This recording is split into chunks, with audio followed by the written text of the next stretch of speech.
Chapter 3178. That's good. Ming Fa heaved a sigh of relief and asked again, Senior brother, what is the Transcendence realm that you mentioned? I don't know much, so I'll answer your questions today. Hearing Ming Fa's question, Zen Master Mingyu had no choice but to answer. When I was in Yunlin Temple, I occasionally chatted with Martial Uncle while he was preaching about Tao. We talked about the 9 realms of Buddhism's supernatural powers. What 9 realms? Ming Fa couldn't help but ask. I only know the 4 realms of benevolence, transcendence, Rugo and Mingjin. Zen Master Mingyu answered. Martial Uncle never mentioned the other 5 realms, so I don't know either. Martial Uncle Xinghai is only in the transcendence realm? If it's Rugo and Mingjin, how powerful would they be? Ming Fa asked enviously. Oh right, Senior Brother Abbot, didn't I say it earlier?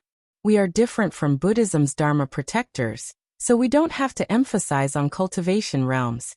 Zen Master Mingyu smiled. We only need to exhaust our energy to serve Buddha, and when we have enough merit, we can attain Buddha fruit. That's the best outcome. Sai, how can it be easy to attain Buddha fruit in Buddhism's 7 realms? However, the Sapphire Buddha fruit would probably require tens of thousands of merit points, not to mention the supremacy, Heavenly King, Golden Gang, Arhat, Bodhisattva, and Buddha. This penniless monk does not even know how much merit points would be required to obtain the Arhat, Bodhisattva, and Buddha. According to what I know, Zen Master Mingyu hesitated and said softly, some Buddha fruits can't be attained in a lifetime, but in 2 or even 9 lifetimes. Tiste. So difficult. Ming Fa took a deep breath and said angrily, previously, I was ignorant and thought that Buddha fruit was Buddhism's supernatural powers, but after hearing Senior Brother Abbot's words, there's a huge difference. Don't be discouraged, Junior Brother Ming Fa. Speaking of the supernatural powers of Buddhism, I've been practicing for more than 10 years, but I've only just stepped into the realm of benevolence. If I want to cultivate benevolence to perfection and enter the dust realm, I'm afraid it's impossible in this lifetime. Zen Master Mingyu encouraged Mingfa. However, we have spread the Dharma in the Longevity Town and revitalized the Buddhist sect. With the accumulation of merit, it's not impossible for us to attain the indigo Buddha fruit in this lifetime. Yes, I understand. Mingfa put his palms together and lowered his head. Buddha is merciful. Buddhism is widely spread. Regardless of whether it is the cultivation of divine abilities or the accumulation of merit, it will pave the path to heaven under the feet of us bodhisattvas. This disciple is willing to make the indigo Buddha fruit my lifelong pursuit. I will give my everything to Buddha Tathagata. Excellent. Zen Master Mingyu also pressed his palms together and said with a smile, Junior brother, you are so ambitious. You will definitely be able to attain Buddhist enlightenment. I'm very gratified. Disciple thanks Senior Brother Abbot for clearing my doubts tonight. Ming Fa stood up and thanked him. Disciple will take his leave now. Yes, Junior Brother Mingfa. The Immortal Buddhist ceremony in 10 days will be the first for our Shaojin Temple. You must not make any mistakes. Start preparing from tomorrow onwards. Zen Master Mingyu stood up and instructed. Yes, I understand. Senior Brother Abbot, please rest assured. Ming Fa agreed and slowly left the meditation room. Sai, competing with the Jiangqiao Temple, is really an unfair victory. I wonder if Martial Uncle Xinghai will agree. Looking at Ming Fa's departing figure, Zen Master Mingyu sighed.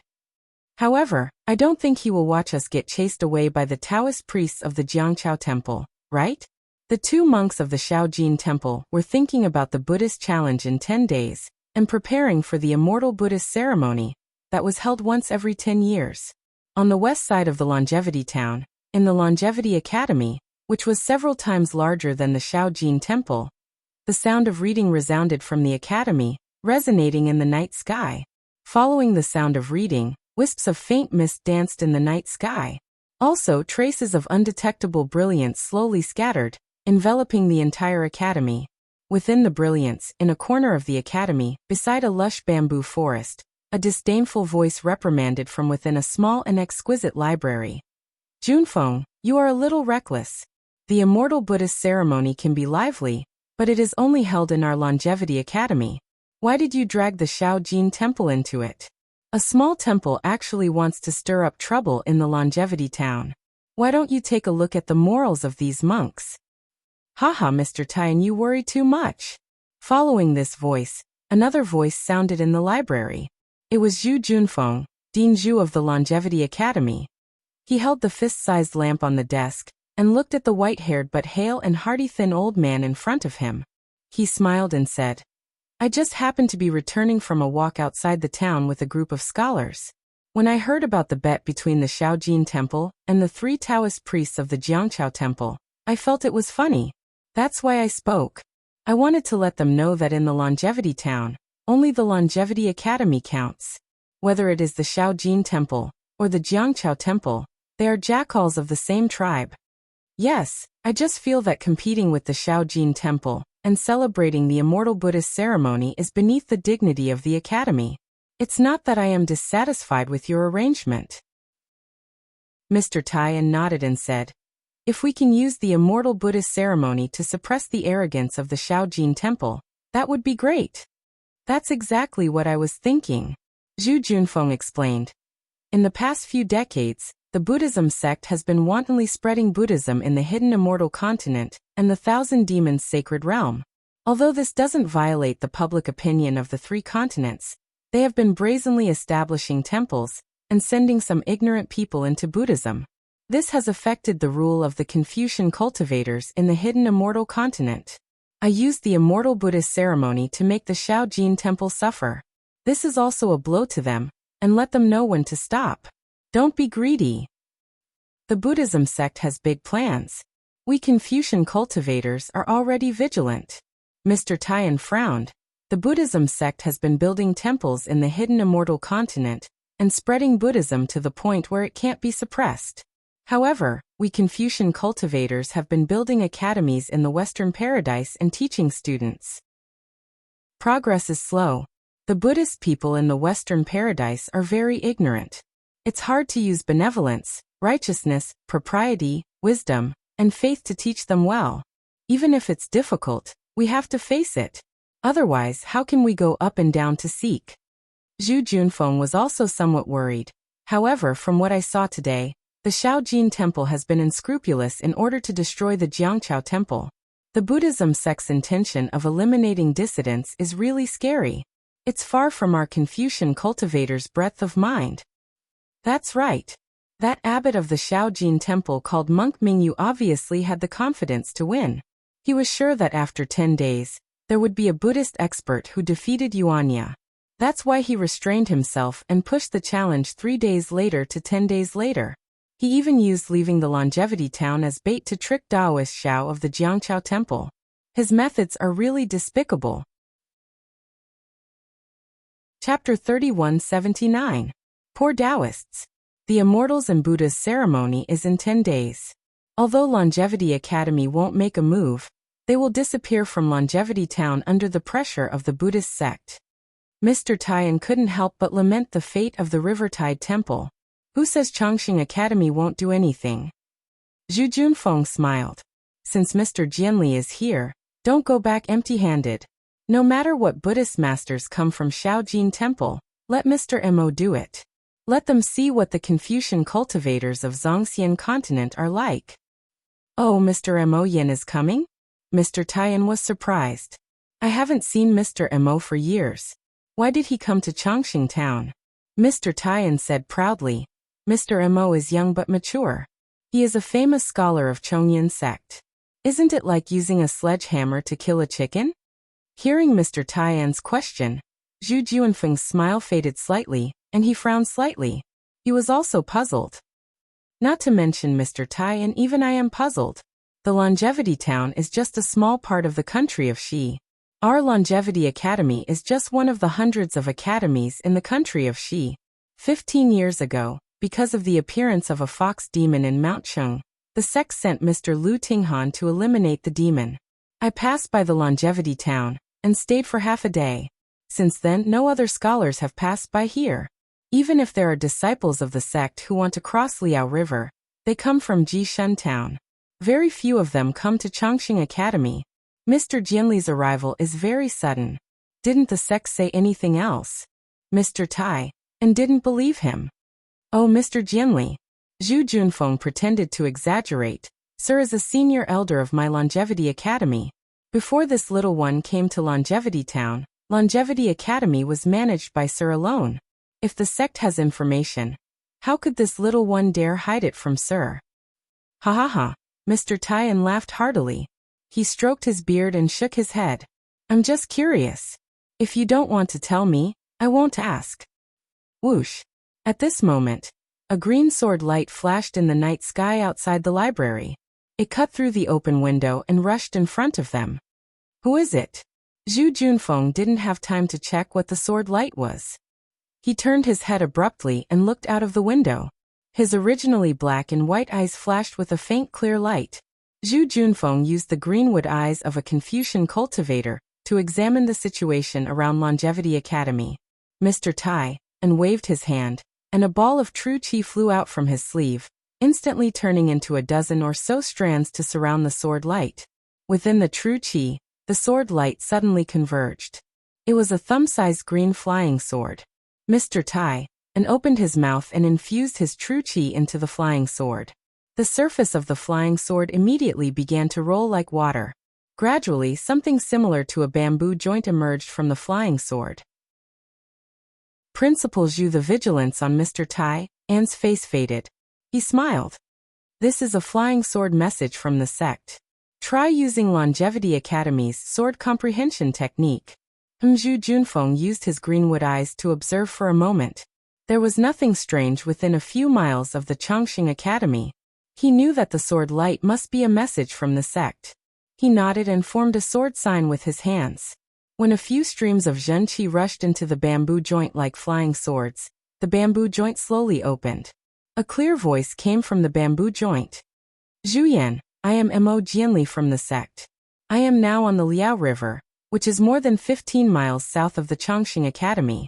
I have something to ask you. As Mo Jianli's voice faded, the bamboo joint slowly dissipated. Then it turned back into a thumb-sized sword. Mr. Mo Zhu Junfeng reached out, and the sword landed in his hand. He carefully examined the sect insignia on the sword. He couldn't help but frown. He looked at Mr. Tai and then asked curiously, How did he get here so quickly? Last time, the message said that he would come to Longevity Academy in about 6 days. Moreover, why did he go to Liao River instead of coming to Longevity Academy so late at night? Could it be that his main purpose of coming here today is Liao River? Haha, since Mr. Mo is here, why don't we go and ask him? Why bother guessing? Mr. Taiyan said with a smile. When Zhu Junfeng heard this, he couldn't help but laugh. Haha, exactly. Tonight, the sky is clear and the stars are like lanterns. I really want to go to the Silver Han Dynasty with Mr. Tai, and we'll play the stars and welcome the guests from afar. That's right, that's right. I want to go with you. Mr. Taiyan was in high spirits. He shook his hand, and a jade pendant flew into the air like an auspicious cloud. Then he opened his mouth and breathed in a puff of true qi. The jade pendant flashed with a faint white light. Then it turned into an auspicious cloud several feet in size and floated in front of Mr. Taiyan. Mr. Tai, and raised his leg and stepped on it. The cloud rose into the air and rushed out of the library. Mr. Taiyan's robes fluttered in the wind, making him look like an immortal. Mr. Taiyan's auspicious cloud pendant is indeed marvelous. It's not something an ordinary origin artifact can compare to. Zhu Junfeng's eyes flashed with a divine light as he praised. He extended his hand, and his index and middle fingers came together to form a sword seal. Rise, following Zhu Junfeng's soft command, a wung sound of a sword rang out. The treasured sword hanging on the wall of the library flew out of its scabbard, and like a silver dragon, it streaked across the air and rushed past Zhu Junfeng. Zhu Junfeng nimbly leaped onto it, and the treasured sword did not stop there either. It also rushed out of the library. In the sky above the library, other than the sound of students reading, Mr. Taiyan's voice could also be heard. The building is 100 feet high, and the stars can be plucked with one hand. I don't dare to speak loudly for fear of alarming the people in the sky. Haha. Zhu Junfeng heard this and laughed inwardly. Mr. Tai, and is in high spirits today. I'm afraid that Mr. Mo Jianli has inspired him, Mr. Tai, and has spent his entire life practicing the classics. Today, he has only reached the middle stage of transforming energy into qi. He is only a scholar. Mr. Mo, on the other hand, has practiced the noble spirit river. He is only in his 50s and has already reached the last stage of transforming energy into qi. He has become the youngest scholar in the Chongyan sect. Facing a child who once wanted to learn from him, no one would be able to remain calm. Sigh, where do saints come from in this world? The desire to win has never ceased. If Mr. Tai and is like this, how can others be spared? Fortunately, although I am a young scholar, I am still much younger than Mr. Mo. Facing such a prodigy, how can I live with my dignity? Zhu Junfeng stood on his flying sword, looking like a sword immortal. He was even more graceful than Mr. Tai. Mr. Tai-en's high spirits had already attracted the attention of countless students. When Zhu Junfeng flew out, it caused a stir. Strong, quiet as a virgin, moving as a rabbit. Using qi to control the sword, moving unhindered between heaven and earth. This is my life's pursuit. A few students with delicate features could not help but clench their fists and sigh. I am willing to use my heart to strike the sky. I am willing to use my pure heart to cover the 9 provinces. I am willing to use the righteous energy of heaven and earth to destroy all demons and monsters in the world. Some students even sighed in the sky. However, more students were still whispering to each other. Since the headmaster has such a cultivation, if we work hard and train hard, we will definitely be able to win first place in the annual competition. Only then will we have the opportunity to enter the sect to cultivate. Only then will we be able to fulfill our ambitions. Our wish to sweep the world with our swords and cover the 9 provinces will come true. That's right. It's better to retreat and form a net than to admire the fish in the abyss. Of course, I won't lie to you. As they spoke, some students woke up from the chaos. They picked up their books and began to study word by word. Not long after, wisps of clear energy filled the entire academy, becoming denser and denser. Outside Longevity Town, night had already fallen. The fog of dusk only began to slowly recede at this time. The Liao River, which was dozens of li wide, was currently emitting hua-hua sounds of water. Under the bright moon, it flowed endlessly towards the east. The moonlight was like frost, sprinkling specks of water on the river. From time to time, fist-sized splashes would rise up and then turn into fireflies in the air. Occasionally, large whirlpools would appear in the rapid flow of the river. The dried branches and leaves floating on the river surface would all be sucked into the water. Although it was already late at night, under the moonlight, the Liao River seemed to be as bright as day. Not to mention the huge ships in the middle of the river. From time to time, they could see the dozens of small boats fishing at the river's edge. It wasn't just the huge boats. Under the moonlight, it was the time for the fish to swim upstream. Tens of thousands of small fish were like notes jumping around in the waves. They jumped and attacked the water, going against the current, unwilling to go with the flow. It was a scene full of vitality, a scene of people wanting to fight against fate. Unfortunately, on the dozens of small boats, there were some middle-aged men who wanted to take advantage of the night to go upstream and catch more fish to feed their families and buy more clothes for their children. Looking at the nets cast time and time again on the small boats, there were also heavy shouts and joyous laughter. Although they were tired, their harvest was bountiful. On the other hand, those fishes who wanted to change their fate would immediately fall into the nets of others as soon as they jumped up from the river surface. Other than becoming the meal of others tomorrow, there was no other ending. What bravery, what change, what unyielding will. They all turned into the moon's shadow in the river. Woo, without any reason, a gust of cold wind suddenly rushed out from the river. A few seemingly ordinary waves rose up with a whoosh, immediately capsizing several small boats nearby. The river surface that didn't seem dangerous suddenly became a whirlpool. Nearly 10 people on the small boats fell into it and were immediately sucked into the whirlpool. There was almost no time to call for help. On the contrary, not far away, the fishermen who were celebrating their harvest inadvertently saw this and no longer cared about fishing. They shouted loudly, urging their family members who were trying their best to stabilize the small boats. They ignored the whirlpool on the river surface and rowed towards the small boats that were spinning rapidly in the whirlpool. There were even a few fishermen who didn't even think and jumped into the river, wanting to save the nearly 10 fishermen who had already disappeared. Chapter 3180. These fishermen might not be familiar with each other, but since they were still boating in the middle of the night, they knew that they were all people who worked hard. If they could lend a helping hand, no one would be stingy. How could their honest and upright hearts think more than that? Since those fishermen did not surface from the river, how much stronger could they be? But the strange thing was that these fishermen were much more agile than the upstream fish in the river. In a short moment, they had already neared the numerous large whirlpools. However, the moment the fishermen touched the whirlpools, they immediately sank into the water and did not show their heads again. It was as though they had never appeared in the first place.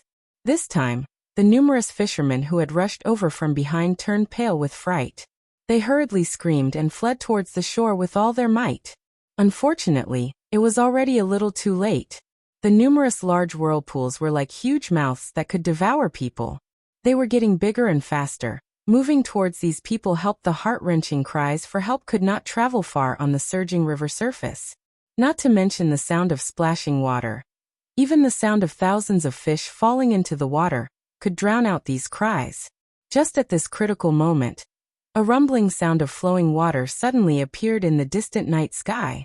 This flow of water was as continuous as the river water, but it also seemed to be more imposing than the sound of the river water. It was simply like a waterfall that washed down from the cliff. Following the sound of flowing water, another voice that was full of energy and even more powerful than the rolling waves sounded. Hold on for a moment, this MO will save you all. Looking at the source of the voice, a long river that was like the Milky Way descended from the 9 heavens. On the long river, there was a scholar who stepped on a crimson cloud. He was dressed in a white scholarly robe, and was flying over on a sword. Help! How could the numerous fishermen who had half of their bodies in the whirlpool care to look at the immortal's grace? They hurriedly shouted for help. Speaking of which, it was strange. When the scholar's voice sounded, the whirlpool on the river surface immediately weakened. Although the fishermen's bodies were spinning uncontrollably in the whirlpool, they did not immediately fall into the river like before. In a short moment, the scholar had already landed on top of the fishermen's heads. The scholar's thick eyebrows and his face was full of tranquility. Although he was facing the life and death of several people, his thin lips were tightly shut, and there was no sign of panic. Go! The scholar waved his hand and a brocade silk handkerchief flew out. The sword wind became 10 feet long and the silk handkerchief fell down and easily wrapped around a fisherman. Then the silk handkerchief flew to other places and wrapped around a few more. As for the scholar himself, he controlled the flying sword and grabbed the air. 2 fishermen were pulled out of the river and were brought to the shore. This humble one thanks Mr. for saving our lives. Several people landed on the shore. Their faces were already deathly pale, and they didn't think much about it as they lowered their heads and kowtowed. Get up. Crow's feet appeared at the corner of the scholar's eyes. He did not look young. He waved his hand and said, "It's late now and the Liao River is not peaceful. It's better to go back and rest early. Although fishing for money is important, your life is more important." "Sir, please save old second son," one of the fishermen said anxiously. "He still has a 70-year-old blind old woman at home." The scholar looked at the Liao River, which was still without any waves, and bit his tightly shut lips slightly. Plop plop, several fishermen hurriedly kowtowed again. They might not know who old second son was, but they knew that without old second son, that 70-year-old blind old woman would not be able to live for long. Wait a moment, the scholar hesitated for a moment and flew into the air again. At this time, 3 slightly older old men flew over from the distant sky. They were all dressed like Confucian cultivators. However, these old men did not carry swords on their backs. Instead, they stepped on a faint green cloud. The 3 old men were very respectful when they saw the scholar. The scholar gave a few instructions, and the 3 old men chased after the uncontrollable boats on the river. They seemed to want to send these boats to the shore.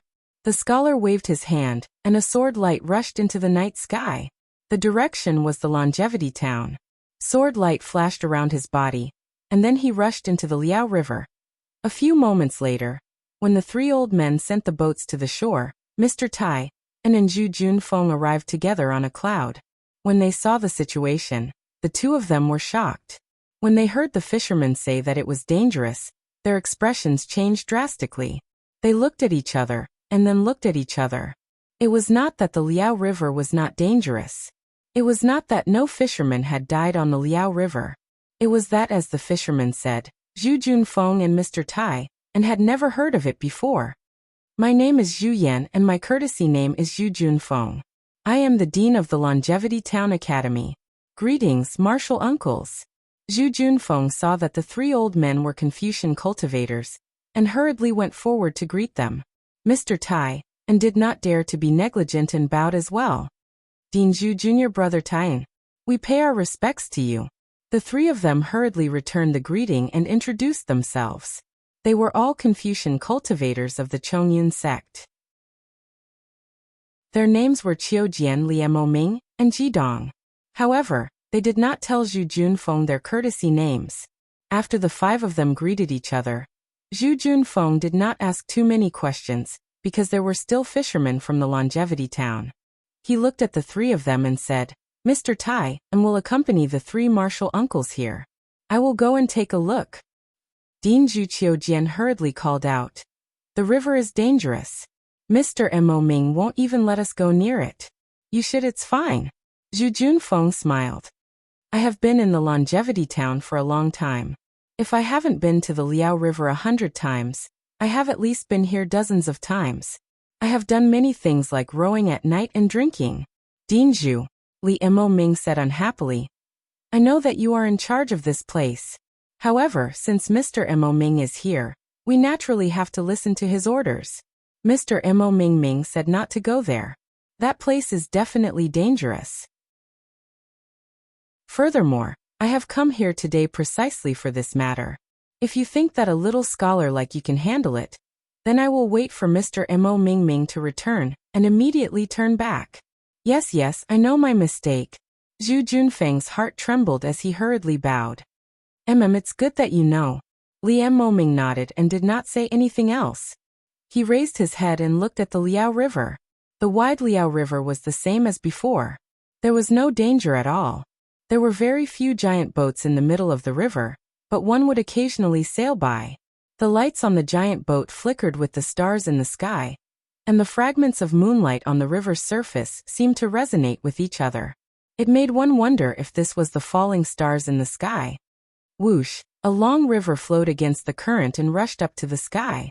The brilliance of the river instantly covered all the stars in moonlight. Chapter 3181. Mr. Mo is back.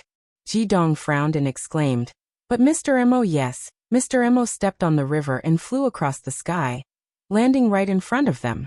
Unfortunately, his hands were empty, not even the corpses of the fishermen.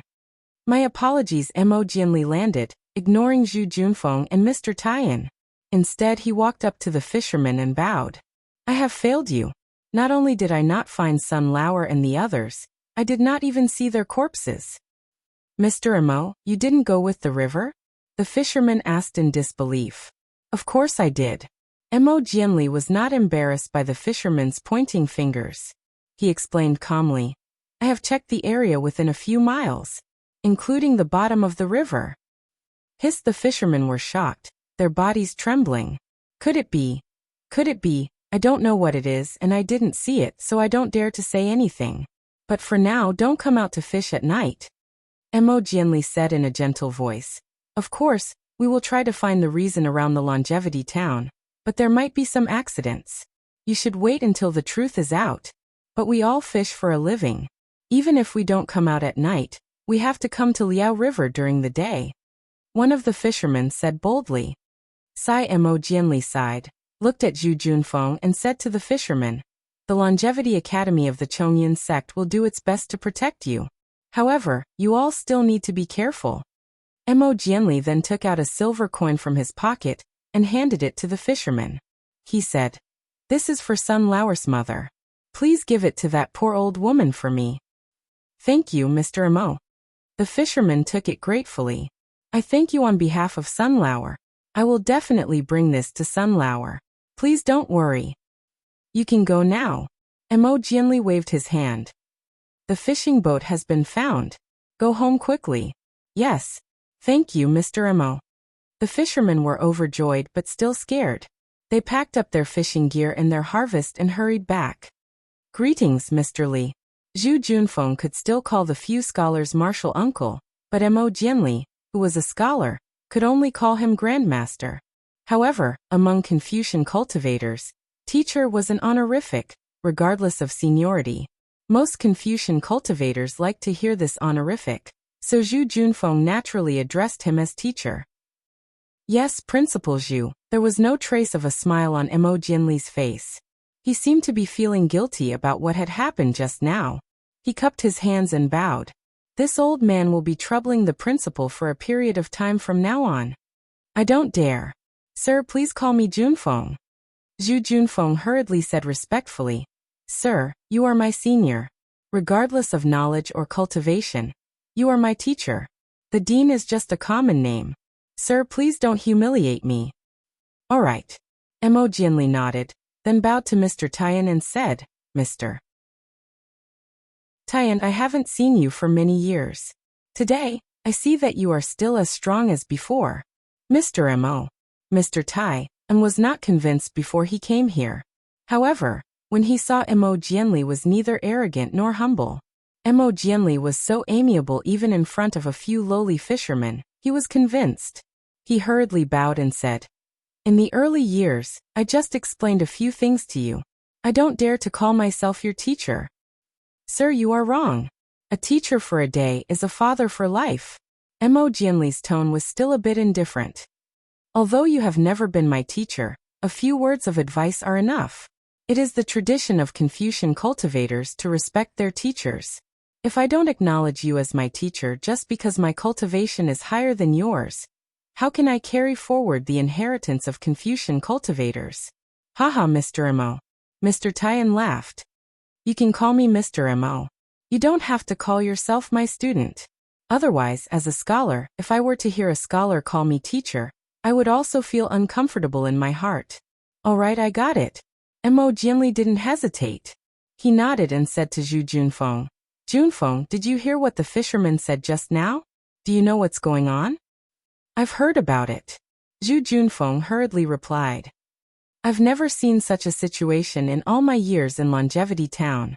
However, legend has it that thousands of years ago, Liao River was inhabited by the Water Tribe. These Water Tribe are cruel and often eat mortals alive. Every year, the Longevity Town would have to hand over virgin boys and girls on time. Otherwise, they would flood the town. That's right. Mr. Tian nodded. I've heard about it too. Because of the Water Tribe, the Longevity Town was plunged into misery and suffering. The people had no way of making a living. Almost every family was wailing in grief. 7 out of 10 people left for other places.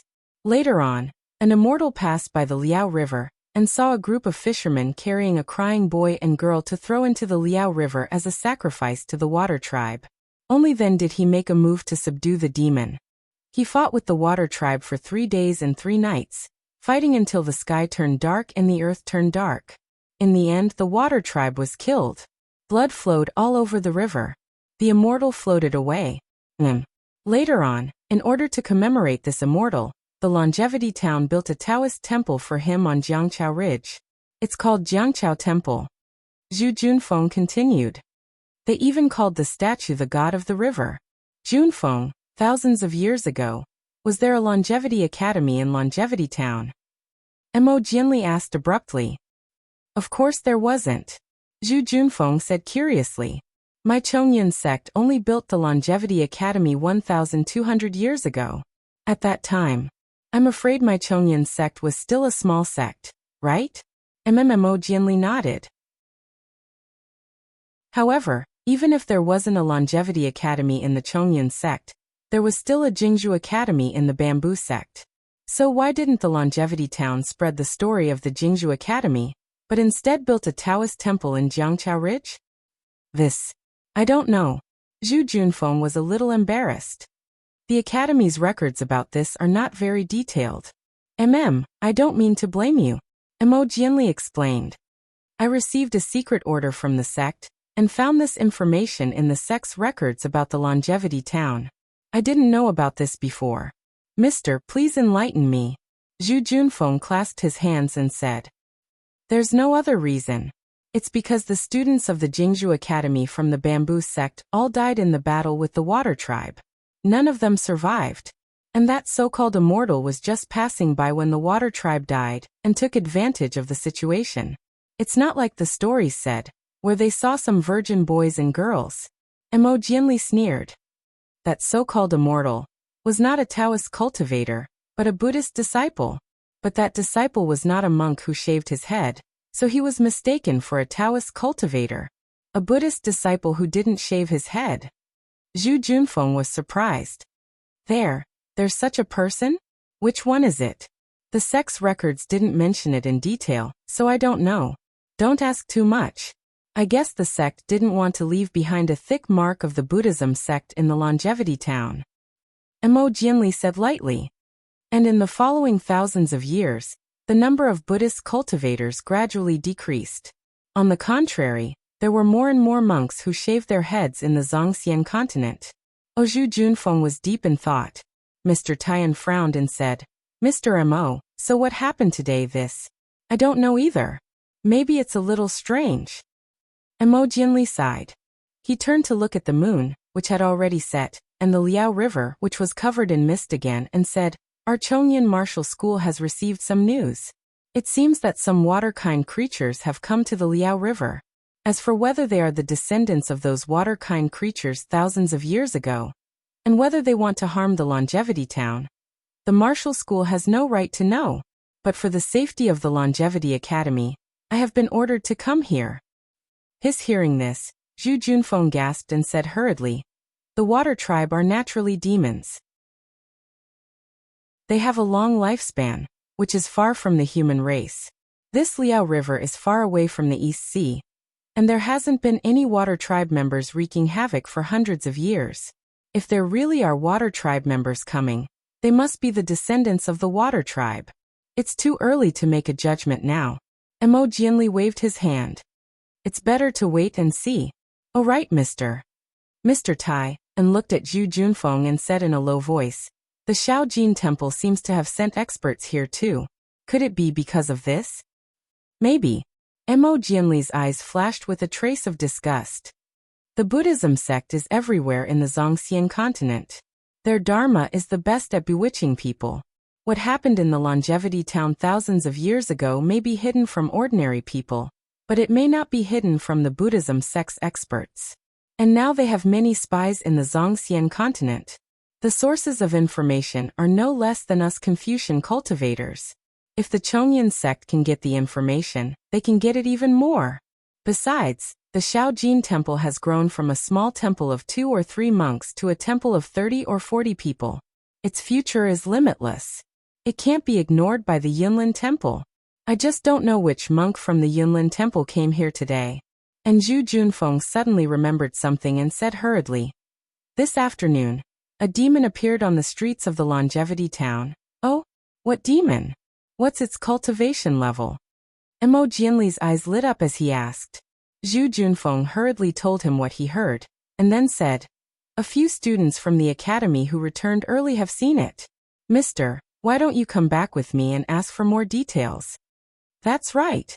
Mo Jianli clapped his hands and said, Since there are traces of that demon, I'm more confident now. Jidong, you stay here. If you encounter anything strange, just go back to the academy and report it to me. Yes, Mr. Mo. Jidong answered, and walked out from the crowd. Chapter 3182. The others followed Zhu Junfeng back to Longevity Academy. Jidong flew to a hillside and stood with his hands behind his back, quietly looking at the rapidly flowing Liao River. Liao River's water was like thousands of years ago. Although the waves were small, they were not completely dead. Under the small waves, there was an incomparably surging undercurrent.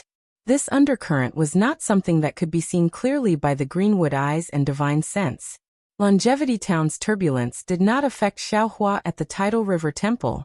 Xiaohua sat on the praying mat and calmly refined the earth crystal Yao milk. In front of this mountain of crystal milk, Xiaohua's refinement was tantamount to a foolish old man moving a mountain. Although Xiaohua still had some Mo Zhao's corpse in his space, which also had a corrosive effect on this crystal milk, the stingy Xiaohua was not willing to part with it. This was all heaven and earth spiritual energy. Wasting even a little bit was disrespectful to heaven and earth. He could only move it bit by bit like an ant moving house, turning it into a part of his cultivation. Now that I've arrived at Hidden Immortal Continent, perhaps I can find my origin. Xiaohua secretly thought as he cultivated.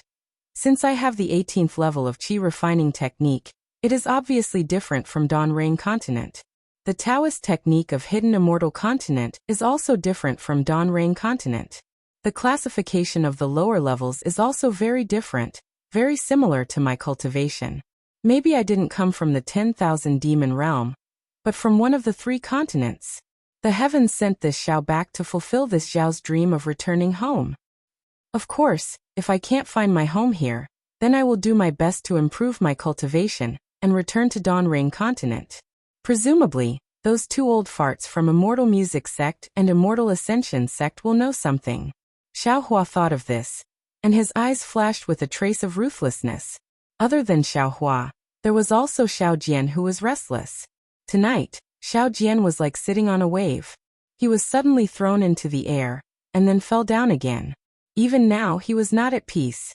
It was because he really could not guess Xiaohua's cultivation. On one hand, he doubted Xiaohua's origin, on the other hand he believed in Xiaohua's innocence. On one hand, he overestimated Xiaohua's cultivation, on the other hand, he doubted his own overestimation. After all, Xiao Jian did not detect Xiaohua's divine sense, nor did he detect Xiaohua's true qi. He did not believe that Xiaohua's blocked meridians could cultivate true qi. But it was clear that since Xiaohua was able to produce miraculous pills and possess divine sense, his background was in no way simple. But what made Xiao Jian about to go crazy was that this Taoist cultivator, with an extraordinary background, actually didn't even know about the essence energy of the 3 continents. Even with his wisdom, he couldn't figure out if Xiaohua was testing him, or if he really didn't understand. Rather than calling Xiaohua fellow Taoist, Xiao Jian might as well call him Senior Xiaohua. However, rather than calling Xiaohua by his real name, he still wanted to call him fellow Taoist Xiaohua. In the face of the challenge from the small golden temple, just Yuanya alone was no longer of any use. The only person he could rely on now was Xiaohua. Xiaohua was the only person Xiao Jian and Yuanya could rely on to not be expelled from the Longevity Town. Compared to Xiao Jian's distracting thoughts, Yuanya was much simpler. This guy hugged the branch of the banyan tree and slept soundly. His saliva, along with the smile on his face, almost got stuck on a banyan fruit.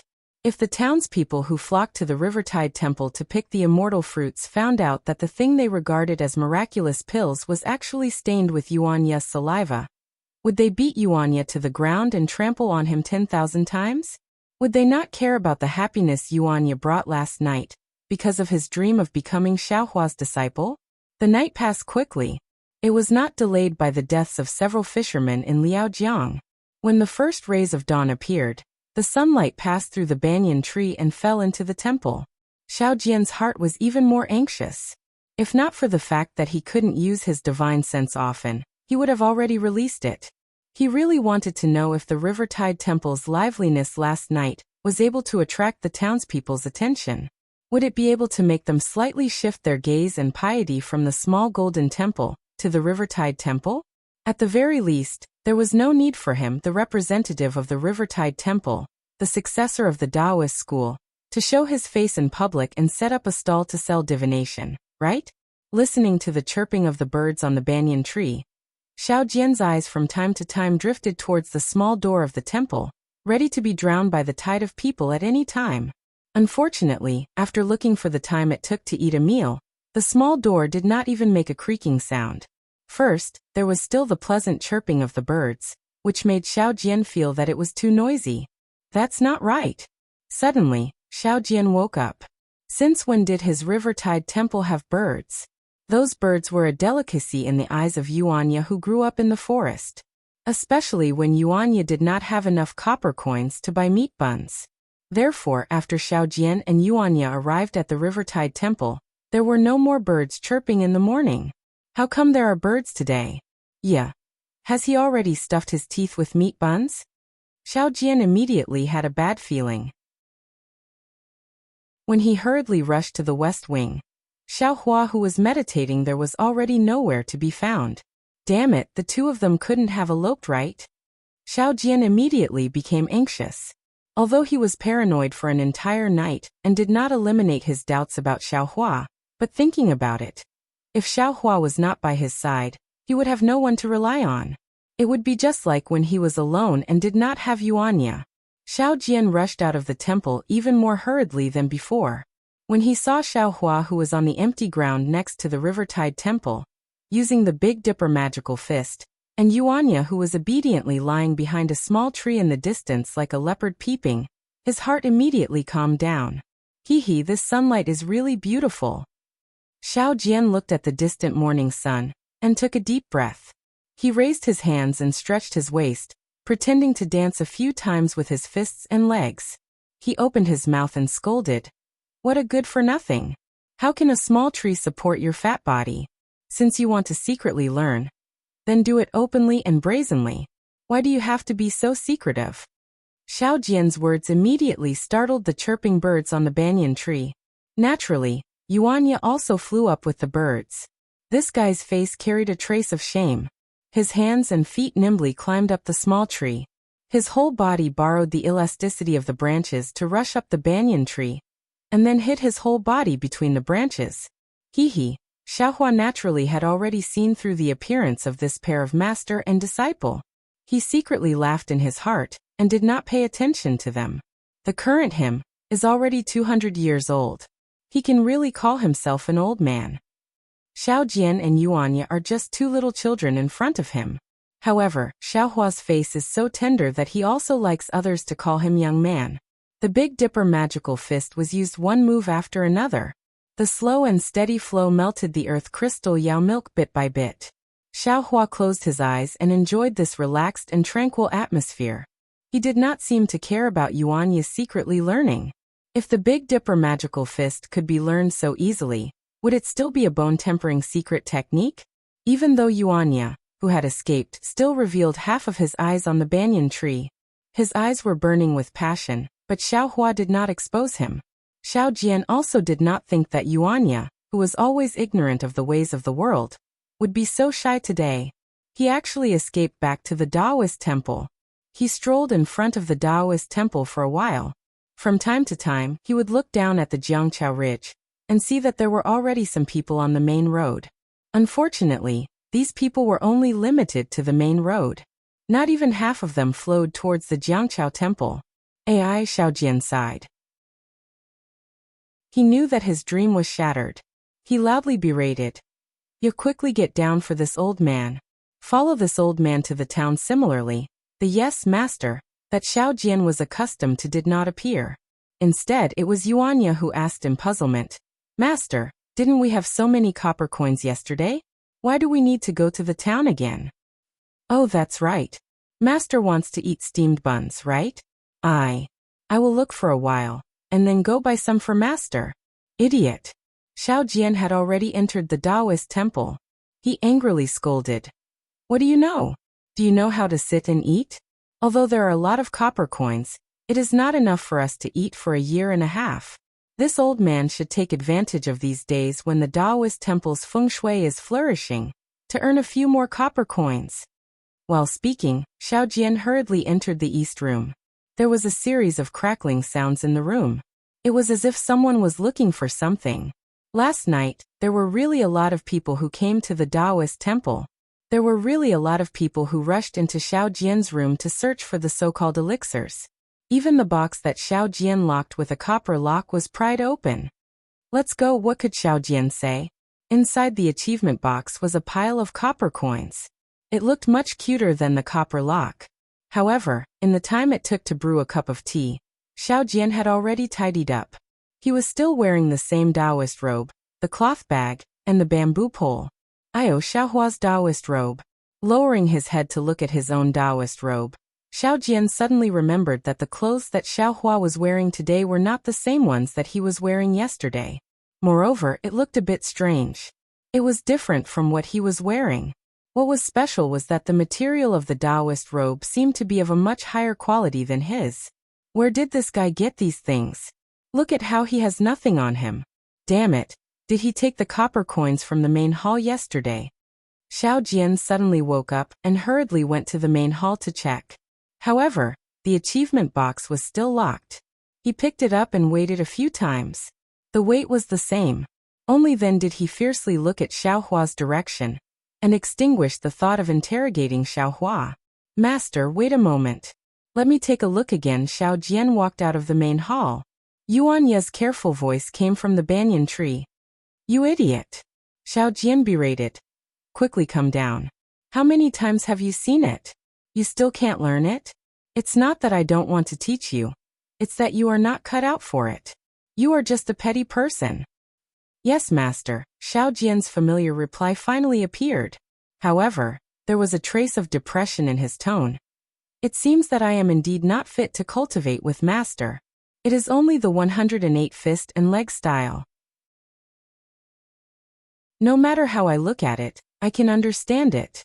However, after I hit the front, I forgot the back. Chapter 3183. Let's go. Follow this old man. Xiao Jian raised his head and shouted unhappily. However, before he could finish his words, he was interrupted by the sound of beating drums. The sound of the drums wasn't very loud, but it was clear in Xiao Jian's ears. In particular, the sound of the drums was getting louder and louder, and there were also some messy noises. Ha ha. Someone is coming. Xiao Jian laughed and threw the bamboo pole away. He had just scolded Yuanya for being petty, and now he rushed to the front of the Taoist temple. However, Xiao Jian didn't jump out directly, but instead he peeked out half of his head and looked outside the Taoist temple, just like how Yuanya hid on the banyan tree and peeked at Xiaohua's practice. Don't look. Xiaohua's faint voice sounded from above Xiao Jian's head. You can't see anything if you hide in the Taoist temple. They have just reached the foot of the mountain. Xiao Jian awkwardly straightened his back and looked at Xiaohua, who was standing beside the door of the Taoist temple. He smiled embarrassedly. I want to see if the group of people from the General Ridge came again.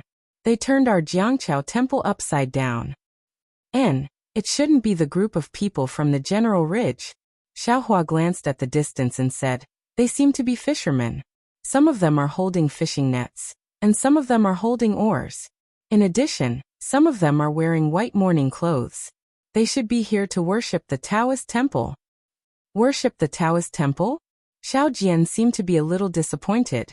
He coughed twice and was about to walk out of the Taoist temple. At this moment, Yuanya's cheers sounded. Master, there are pig heads. Big fat pig heads, cow heads, and sheep heads. Slurp. At this point, Yuanya couldn't help but drool. When Xiao Jian heard this, he naturally swallowed his saliva. He walked to the front of the Taoist temple and looked down along the mountain path. Sure enough, just as Xiaohua and Yuanya had said, there were dozens of people at the foot of the mountain path. In front of these people were 3 bare-chested strong men. Above the heads of these 3 men were a red lacquered tray. On each tray was the head of a cow, a pig, and a sheep. Behind the 3 heads were 2 children, 1 male and 1 female. Each of them was holding a fist-sized incense burner. At this moment, there were 3 incense sticks in each burner. As soon as the incense sticks were lit, the incense sticks slowly floated up and were blown away by the mountain breeze. Behind this group of boys and girls, there were another dozen or so people. Among these dozen or so people, 2 of them were carrying a red drum that was several feet in size. There was also a burly man who was several feet tall, holding a drumstick that was even larger than his fist. He was beating the drum with all his might. Large beads of sweat dripped down the man's forehead, and his veins throbbed as he beat the drum. Next to the 3 people beating the drums, there were 4 people holding gongs in their hands. Clang! Clang! As for the people dancing along with the gongs and drums, there were 2 men dressed as lions. In front of the 2 male lions, There was actually a thin young man holding a colorful ball in his hand. It was like a lion dance. As they pounced on the young man's colorful ball, the young man nimbly jumped in front of the male lions, dodging and leading the two male lions up the mountain path step by step. Behind these people, there were dozens of fishermen wearing tattered clothes. Each of them held a fishing net and oar in their hands, respectfully following behind the lion dance. Their faces were solemn and pious. As for the people in mourning clothes that Xiaohua had mentioned, they were walking at the very end. There were about 10 people, women, children, and the old and weak. What is going on? Xiao Jian was shocked. This was something that he had never encountered in the years he had been at Jiangqiao Temple. What are they going to sacrifice? Could it be that they are going to make a water and land Dao temple? Xiao Jian said to himself. Then should they go to Shaojin Temple? Master, on the branch of the banyan tree outside the temple, Yuan Ye's figure strangely appeared. He shouted, I'm afraid that your reputation has already spread out last night. These people are here to worship you. Oh, not bad, not bad. Xiao Jian suddenly understood. He hurriedly lowered his head to look at his own Dao robe, and immediately felt extremely dissatisfied. He turned his head and crashed into the temple. It was unknown whether he went to lock the door or to change his Dao robe. In short, when the sound of gongs and drums arrived in front of the temple, Xiaohua quietly watched from the side. Xiao Jian was wearing a new Dao robe and brought Yuanya out of the temple. At this time, Yuanya was also wearing new clothes. However, looking at Yuanya's twisted head and back appearance, he was definitely not used to it. However, this did not affect Xiao Jian's face full of smiles and extremely amiable. Xiao Jian walked in front of the 3 big men holding the tray and bowed. I, Xiao Jian, am the temple master of Jiangqiao Temple. May I know the reason for your visit? Who knew that the respect and answer that Xiao Jian expected did not appear? The 3 men did not pay any attention to Xiao Jian at all. In the order of sheep, pig, and cow, they walked past where Xiao Jian bowed and entered the Taoist temple. Even the boy and girl behind them with the incense burner in their hands did not pay any attention to Xiao Jian. Cough, cough. Xiao Jian was extremely embarrassed. He coughed twice and was about to speak when Yuanya suddenly said in a low voice, Oh master, I forgot. Previously, when I was in Longevity Town, I seem to have heard someone say that this Jiangqiao temple used to worship the sea god. Did they come to worship the sea god? Are they not looking for master? Damn it, Xiao Jian lifted his leg and turned around to kick Yuanya's knee. Why didn't you say so earlier? Disciple just remembered. Yuanya felt very wronged, but he still nimbly dodged Xiao Jian's kick and explained in a low voice. Go in first. No matter who they are worshipping, you are the temple master now. Xiaohua said in a bad mood. Yes, what fellow Xiao said is right. Xiao Jian felt that it was reasonable and felt less embarrassed. He did not have time to argue with Yuanya, and took the opportunity to enter the temple while the lion dance was showing off in front of the temple. Sure enough, after Xiao Jian and the others entered, the dozens of people behind the lion dance also rushed in. In an instant, the small temple was completely surrounded.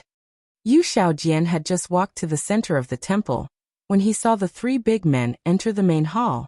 One of the 3 big men waved his hand, and the candles on the altar were swept to the ground by him. Seeing this, Xiao Jian could not help but feel anxious. How were they here to worship? They were clearly here to cause trouble. The Buddhist sect and the Taoist sect were not on good terms. The monks of the small gold temple also did not come to the Jiangqiao temple to cause trouble. Xiao Jian shouted loudly. However, without waiting for him to shout, the 3 big men simultaneously turned around and angrily said, Where did this wild Taoist come from? This Jiangqiao temple is the place where my Longevity Town worships the sea god. Not only did you secretly occupy the temple, but you are also here to act mysterious? If you dare to say another word, see if I don't chase you out of the Jiangqiao mountain range. When Xiao Jian heard this, he immediately shut his mouth and did not dare to say another word. He was afraid that he would be chased out of Longevity Town by these fishermen, before he could fight with the monks of the small gold temple. Lord Sea God mournful shouts came from behind Xiao Jian. Dozens of old and weak women and children wearing mourning clothes entered the Jiangqiao temple, and cried as they rushed towards the main hall. Xiao Jian tactfully dodged to the side. He was even more agile than Yuanya. Following the cries and shouts of these fishermen, the 3 burly men placed the 3 offerings on the altar. The 2 virgin boys and virgin girls also presented the incense burner respectfully, then stepped back to the altar with their heads bowed and eyes lowered. In the main hall, the 3 offerings shone brightly. The 2 young boys and girls were beautiful and charming. Smoke curled around the incense burner. Although the statue was still tattered, with the cries and sincere worship of the fishermen in the main hall, it was unknown how many times more powerful it was compared to the worship of Xiao Jian and Yuanya. Xiao Hua stood not far behind Yuanya. His eyes flickered as he saw everything clearly. After less than an hour, the fishermen wearing mourning clothes paid their respects. The other fishermen also paid their respects. Xiao Hua already understood. He knew that a disaster had occurred in the Liao River last night. 10 fishermen lost their lives in the river. These fishermen came to pay their respects to this statue for their own safety and future livelihood. They did not know how many years they had not paid their respects to this statue. At the end of the worship, a few craftsmen first went forward to pay their respects. Then they took out a strange ruler and thread to carefully measure the statue. Then, they took out a brush and ink to carefully mark some numbers on an image. Xiao Hua also clearly saw that the image was of a statue. This statue was of a male body. The 2 strands of mustache above his lips were especially obvious. Other than the mustache, the statue was full and round like a heavenly palace. His ears were even drooping over his shoulders. In his eyes, other than some compassion, there was even more ferocity. Oh, is this the so-called sea god? It seems like it is only SOSO. Compared to Taoist Master Xiao, it is still far inferior.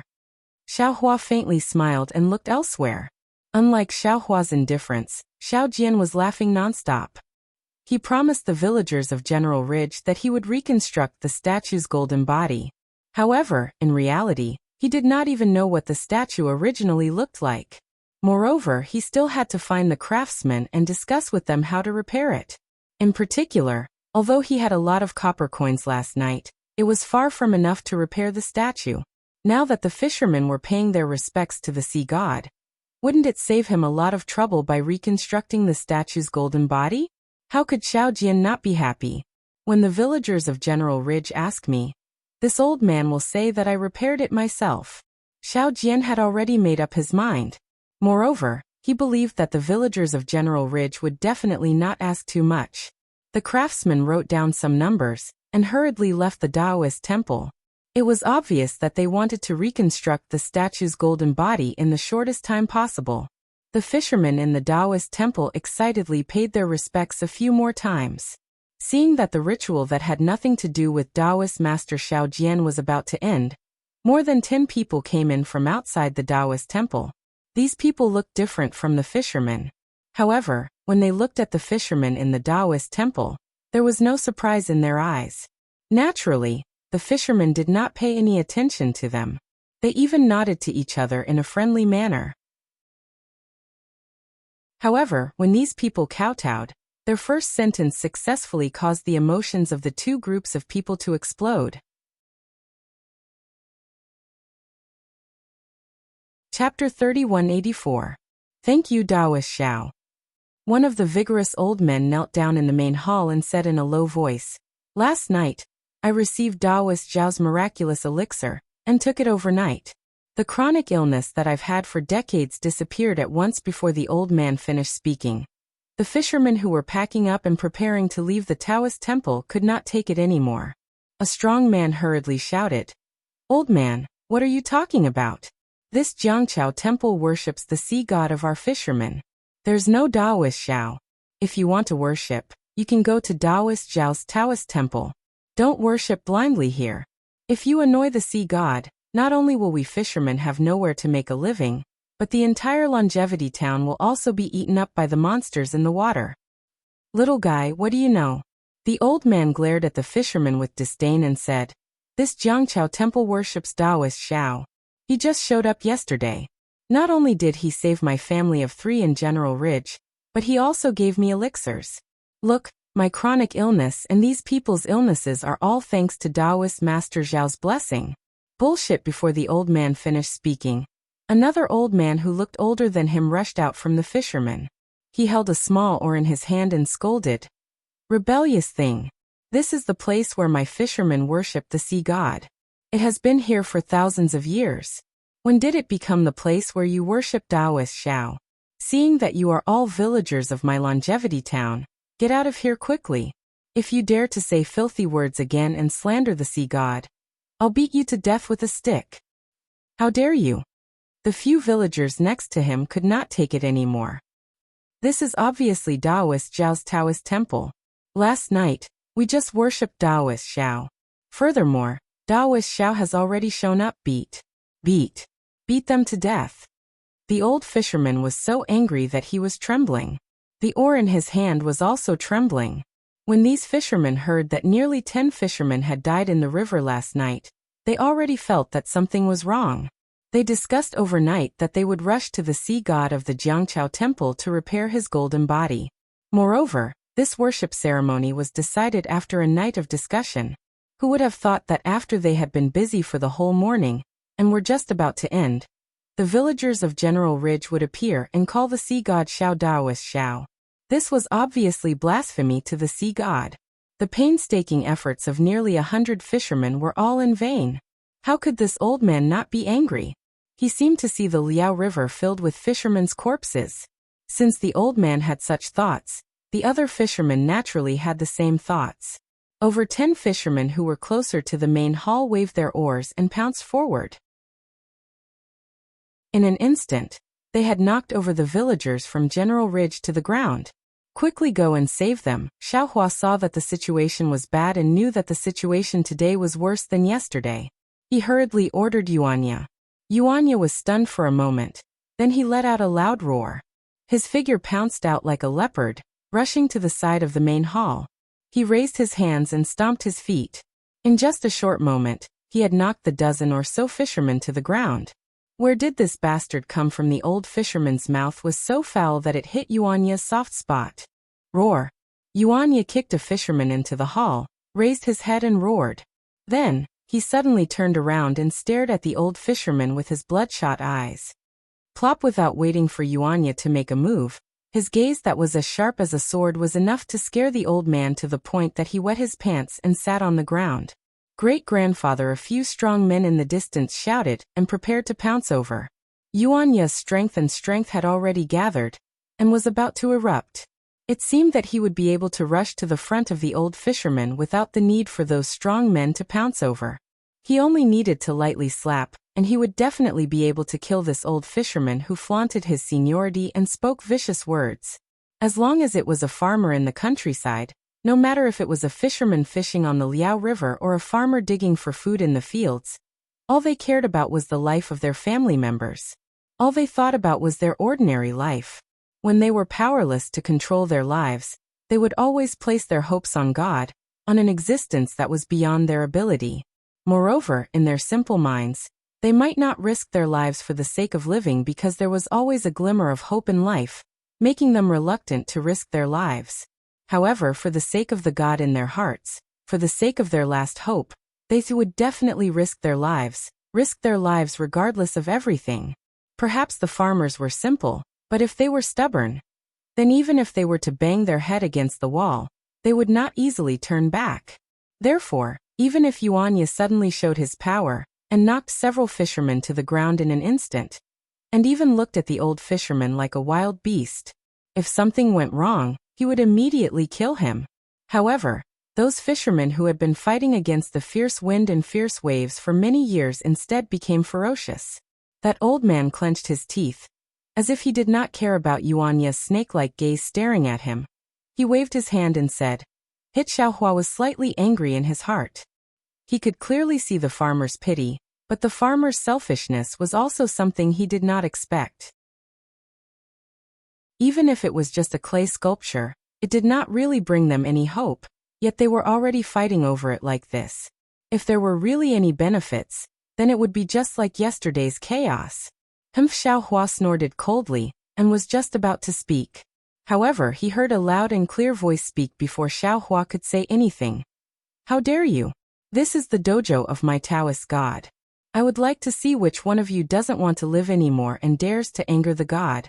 It doesn't matter if you don't want to live, but don't let the god's anger land on Longevity Town, General Ridge, and Liaojiang. Xiao Hua was startled and looked at the main hall with some disbelief. Xiao Jian, who was cowardly and fearfully shrinking back just now, actually stepped over a screaming fisherman and stood in front of Yuanya as he said coldly. The fishermen were somewhat unruly. Just when they heard the old man's command, the dozen or so well-built fishermen all wanted to pounce towards the main hall. However, Xiao Jian's cold words were like a sudden clap of thunder that struck their heads, instantly scaring them. You are all originally pious people. Today, you came to worship Lord Sea God. Lord Sea God is also very happy.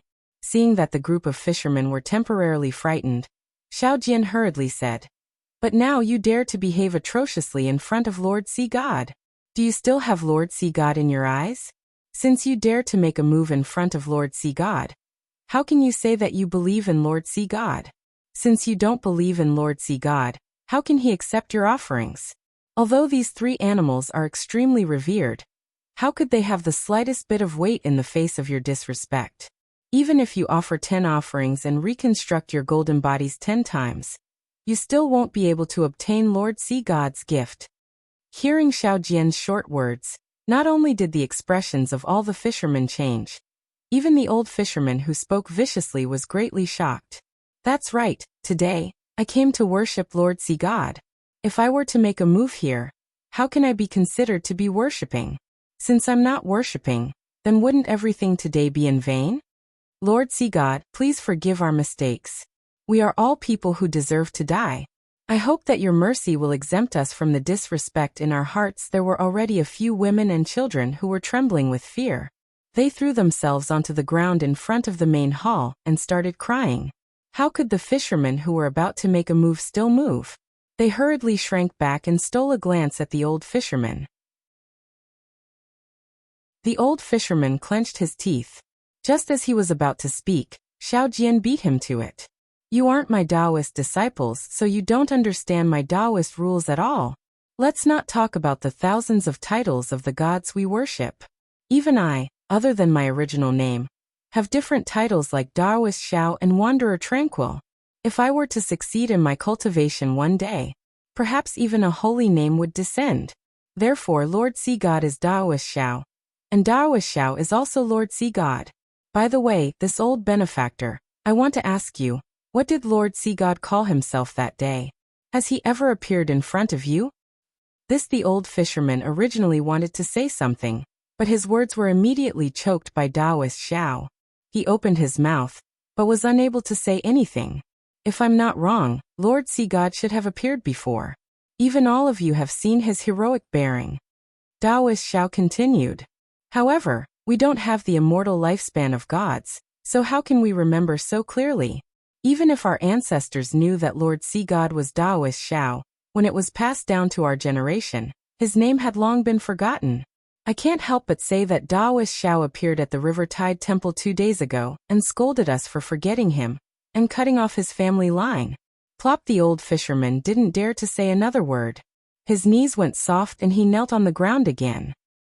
Damn it! Xiao Hua at the side couldn't help but laugh. Looking at Taoist Xiao's serious face, he thought to himself, "This Xiao Jian is definitely not an ordinary person." With a few simple words, he was able to convince these irascible fishermen and force them to kneel down. Truly amazing. Thinking of this, Xiao Hua's heart was moved again. Could it be that what this guy said before, and those stories, are all true? Xiao Hua's impression of Xiao Jian wasn't particularly good. He felt that Xiao Jian's mouth was full of nonsense and slippery. Therefore, he only believed half of what Xiao Jian said. Now looking at Xiao Jian's appearance, he was somewhat pensive. Just when Xiao Hua was admiring, he suddenly saw a strange expression appear on Taoist Zhao's incomparably pious face. Taoist Zhao's 2 eyes were blinking at him, as if he wanted to say something to him. Oh! Xiao Hua suddenly woke up and immediately opened his mouth. An extremely cold voice floated above the main hall of the River Tide Temple. Ouch! At the same time, in the River Tide Temple, other than Taoist Xiao and Yuanya, Everyone held their heads with one hand, and a painful expression appeared on their faces as they wailed with all their might. Chapter 3185. A bunch of stubborn things. At the same time, the voice scolded coldly. Back then, I saved you from fire and water. How many years has it been, and you actually don't even know my name? Lord Sea God. Lord Sea God. Everyone was trembling with fear, shouting loudly and banging their heads on the ground. Moreover, all of you actually dared to cause trouble in my training ground. You've truly disturbed me. You wait. Forget it. Following the last sentence, the faintly discernible voice suddenly stopped. At the same time, everyone's head no longer hurt. Lord Sea God. Lord Sea God. All the fishermen wailed loudly. Please don't give up on us, Daoist Xiao. Daoist Xiao. More than 10 villagers from General Ridge also shouted loudly, looking abnormally remorseful. Sigh, humans, their nature is just so despicable. Daoist Xiao's words leisurely rose. Living comfortably, they forget their own beliefs. Only after receiving a lesson and suffering do they realize their unbearable stubbornness. After saying that, Daoist Xiao turned his head and knelt in front of the statue. Kung kung kung, he kowtowed a few times. His forehead was clearly bruised, but Daoist Xiao was still unwilling to give up. He directly kowtowed 9 times. A stream of blood flowed out from his forehead. Only then did he cry out sorrowfully, Daoist. Don't blame them for not believing. Don't care about their stubbornness. This is all my fault. It's all my fault for not waiting for Daoist to teach them properly. If Daoist master wants to blame me, any punishment will fall on this lowly one. I am a Daoist disciple. I should receive this boundless punishment. I am willing to represent everyone in Longevity Town. Speaking until here, Daoist Zhao's voice immediately stopped. He hugged his head with both hands and rolled on the ground. In just a moment, his Daoist robe was already in a mess. His teeth were also clenched so hard that it made creaking sounds. Blood even seeped out. Xiao Hua was stunned. He looked at Daoist Xiao with some disbelief and said inwardly, "This guy, isn't his acting too realistic? I didn't use the soul-piercing technique on him at all." Daoist Xiao seeing Daoist Xiao in such pain. A few villagers hurriedly shouted, "Humph." When he saw this, Xiao Hua knew that it was time for him to enter the arena. Thus his cold voice resounded once more. Out of consideration for the fact that I'm a disciple of the Daoist sect. Xiao Hua had also learned to be obedient now. He didn't even finish his sentence, and let others guess the second half of his sentence. Sure enough, as soon as Xiao Hua's voice faded, everyone cried tears of joy and shouted, "Lord Sea God, we know our wrongs. We know our wrongs." Naturally, Xiao Hua wouldn't make another sound. As for Daoist Xiao, he stood up in an awkward manner. His face, which was in so much pain that it was almost convulsing, still carried a trace of glory, and even some unusual excitement. Oh no! This Xiao has fallen into his trap again. Xiao Hua looked at the excitement on Xiao Jian's face and suddenly had a feeling of being schemed against. That's right. Last night, no matter how Xiao Jian probed, Xiao Hua didn't say anything. This caused Xiao Jian to be puzzled the entire night, unable to determine Xiao Hua's cultivation. Or perhaps, he couldn't be sure whether the so-called miracle was done by Xiao Hua or not. Even if he was sure that Xiao Hua had some tricks up his sleeves, but, as long as he was a little clever with his mouth, wouldn't he be able to achieve the effect of scaring ordinary people? But now he was able to make hundreds of people hold their heads and cry out in pain. This wasn't something an ordinary person could do. Even an ordinary cultivator probably wouldn't have this kind of magical ability. Xiao Hua, who claimed to have just entered the grade yesterday, was now probed by Xiao Jian all of a sudden. This guy really has a lot of tricks up his sleeve. Xiao Hua didn't know whether to laugh or cry. There was no need to say more about the following scene. The fishermen and the villagers of General Ridge wept bitterly and almost hugged each other. They all regretted their contempt and ignorance, just like brothers who had met after dozens of years.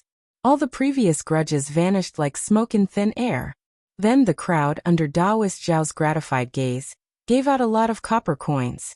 Only then did they respectfully bid farewell to Daoist Xiao and Lord Sea God with their longing for a beautiful future, and their unwavering belief in Taoist Xiao, or Lord Sea God. The entire Jiang Chao temple gradually calmed down. Although there were still some believers who were reluctant to leave immediately, they still wandered around inside the temple, wanting to touch the divine aura or encounter the so-called miracle. But these Taoist Xiao didn't care anymore. Without the previous carefulness and that charming smile, Taoist Xiao leisurely instructed Yuanya. "Yeah, watch over here properly. Don't let the secular people offend Taoist Xiao's dignity."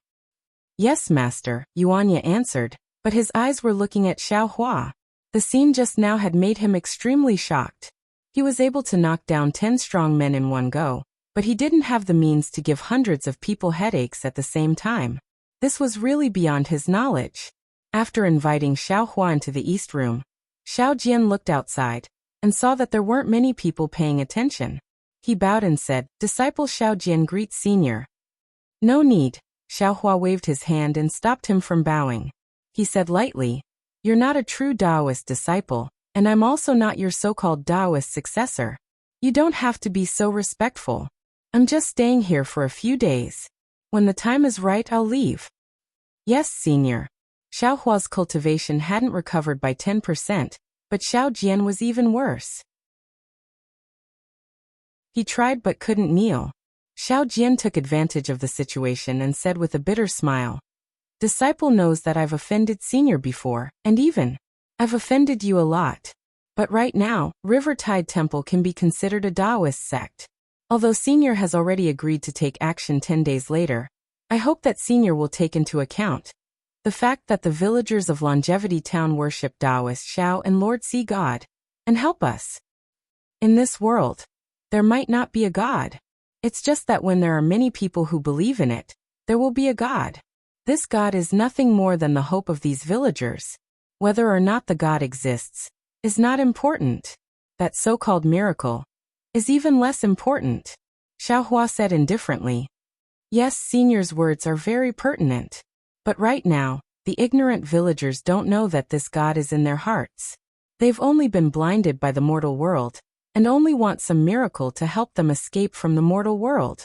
It's just like how poor people yearn to become rich overnight." Xiao Jian agreed with Xiao Hua's words. "That's why, although this disciple tried his best to pass on my Taoist teachings to them, they simply didn't listen. They only looked at the methods of the Xiao Jin Temple's bald donkey." Xiao Hua knew that Xiao Jian and Monk Mingyu were the same kind of trash, so he was too lazy to point it out. He only smiled and didn't say anything. Xiao Jian was somewhat unable to understand what Xiao Hua was thinking. He looked at Xiao Hua somewhat awkwardly, as if he wanted to say something but hesitated. "If you have something to say, come in and say it." Xiao Hua raised his eyebrows. "Do you think this old man can't see you hiding there?" "Yes, master." Yuanya jumped out from the door of the east room, and once again knelt down in front of Xiao Hua with a plop, kowtowed and said, "Master, please accept this disciple's kowtow." "It's useless for you to kowtow again." Xiao Hua didn't stop him. His tone was still indifferent as he said, "This old man has already said that you are already old, and your meridians have completely matured. You simply can't cultivate my Taoist techniques anymore. Moreover, your temperament hasn't been guided since young, only knowing how to kill. Now that you haven't obtained a divine ability, you are already somewhat unable to control yourself. If you obtain this old man's divine ability, wouldn't you be even more rampant? This old man can naturally control you, but what if this old man isn't here? You will bring about a huge disaster." Master hearing this, Yuanya's face became very anxious. However, he also didn't know how to explain himself. He obediently got up and opened his mouth, not knowing how to persuade Xiao Hua. Xiao Jian even gave him a look, telling him to continue kneeling and rather die than get up. Xiao Jian already saw some clues. Xiao Hua was someone who could be persuaded, but not cowed by force.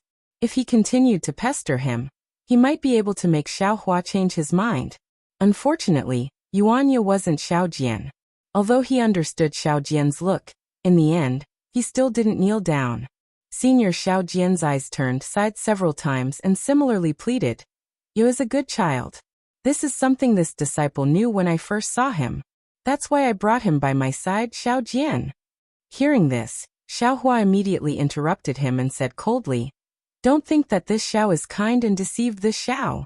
Don't think that this Xiao doesn't know that you left Yuanya behind, because you want him to protect you. It's not because of your so-called kindness, nor is it because of his nature.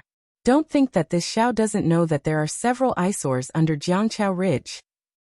Hearing this, Xiao Jian's face immediately turned pale. He bit his lips and looked at Xiaohua in disbelief. He didn't understand. In just a day's time, Xiaohua already knew so much. It's all this disciple's fault. Xiao Jian lowered his head and said very sincerely, "Just now in the main hall, this disciple had some thoughts. This disciple actually had the delusion of testing senior's cultivation. I really deserve to die." And Xiaohua didn't comment. He was indeed a bit angry because of what happened just now. Moreover, this disciple also admits that when I saw ya, my first thought was that he was a rare commodity worth hoarding. Since he was going to be thrown into the wilderness or killed in the arena, why not see if I could make him submit to this disciple and become this disciple's protection? Xiao Jian continued, "However, this disciple's heart isn't made of stone. All these years, this disciple saw something in ya that this disciple couldn't see in other people. Although he didn't live in the human world since he was young and didn't understand human nature and ethics. But it was also because of this that he maintained his pure heart and maintained his innate hobby. He likes to kill, and this is the most direct way to solve problems. But he wouldn't cause trouble for no reason and kill people for no reason. You also saw it for yourself. He would rather buy a few meat buns on credit than rob others. He would rather give his precious meat buns to senior than let senior starve."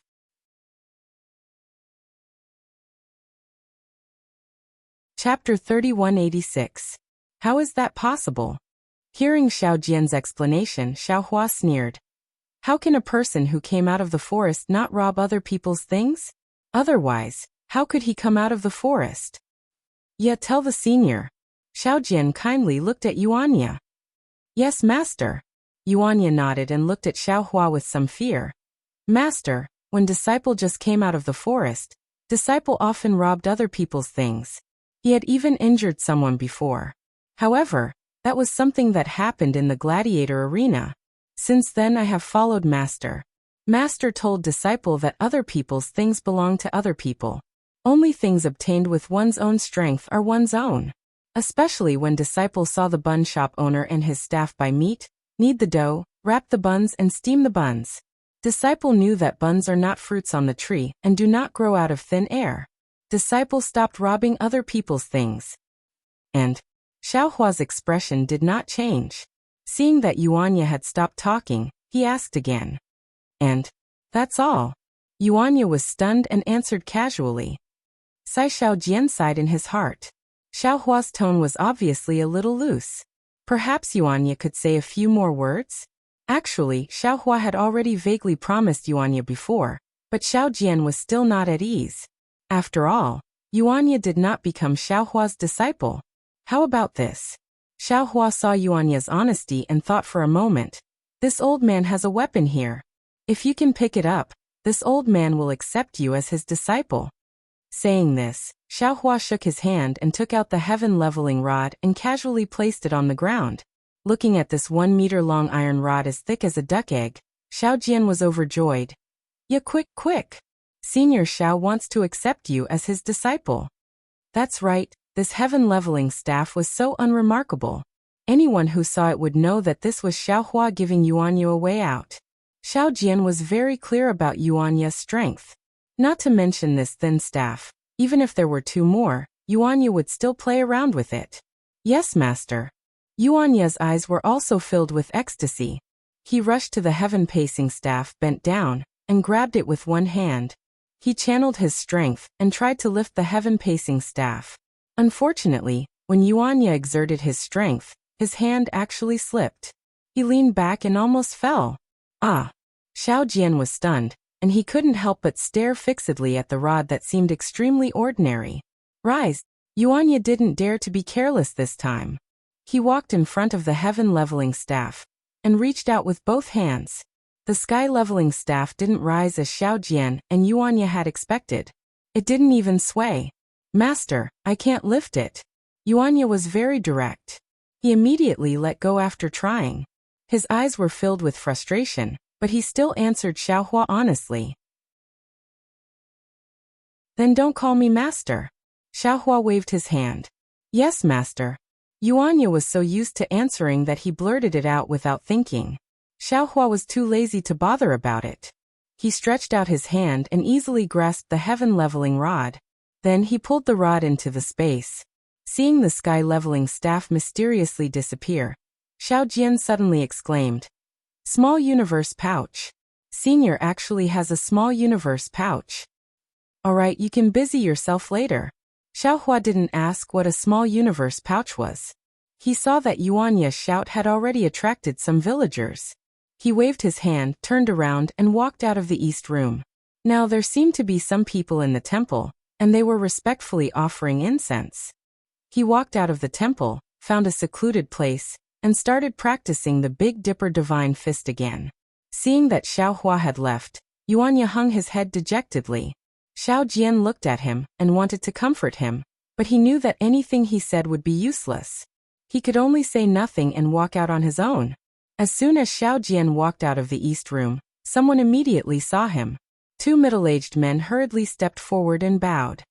Daoist Xiao, this humble one is from the immortal town's eastern suburbs. I just heard that Daoist Xiao's cultivation is profound, so I hurriedly came to seek Daoist Xiao's advice. This humble one's family is about to be married, and I don't know which day is suitable. Seeing that there were people coming over, Xiao Jian's face immediately became solemn. After listening to the two men, he pretended to be profound. His finger was still moving up and down. After half a cup of tea's time, he opened his mouth and said, If we're talking about marriage, cough cough, if we're talking about an auspicious day, it's tomorrow at noon. Xiao Jian's spittle flew everywhere, and he spoke for half a meal's time. The two middle-aged men were completely convinced by his words, and they were so happy that they wanted to take out their copper coins as thanks. Xiao Jian shook his head slightly and pointed at the merit box that had just been placed on top of the main hall. He said in a deep voice, This old man is under Daoist Zhao's orders to solve the problems of the villagers of Immortal Town. These gifts can be sent to the merit box. That's for Daoist Zhao. This old man will use the merit in the box to reconstruct Daoist Zhao's golden body, so that the villagers of Immortal Town will forever be under Daoist Zhao's grace. Excellent. The two middle-aged men looked at each other, and their eyes were filled with sincerity. Fine, the merit given to Daoist Zhao was naturally different from the gifts given to Daoist Zhao. The copper coins from before were not enough, so the two of them took some more before they were willing to put them into the merit box and hurriedly left. Damn it! This old man finally knows why the monks of Shaojin Temple are so rich. Seeing this situation, Xiao Jian could not help but curse Monk Mingyu in his heart. Those bald donkeys took too many copper coins from this old man's pocket.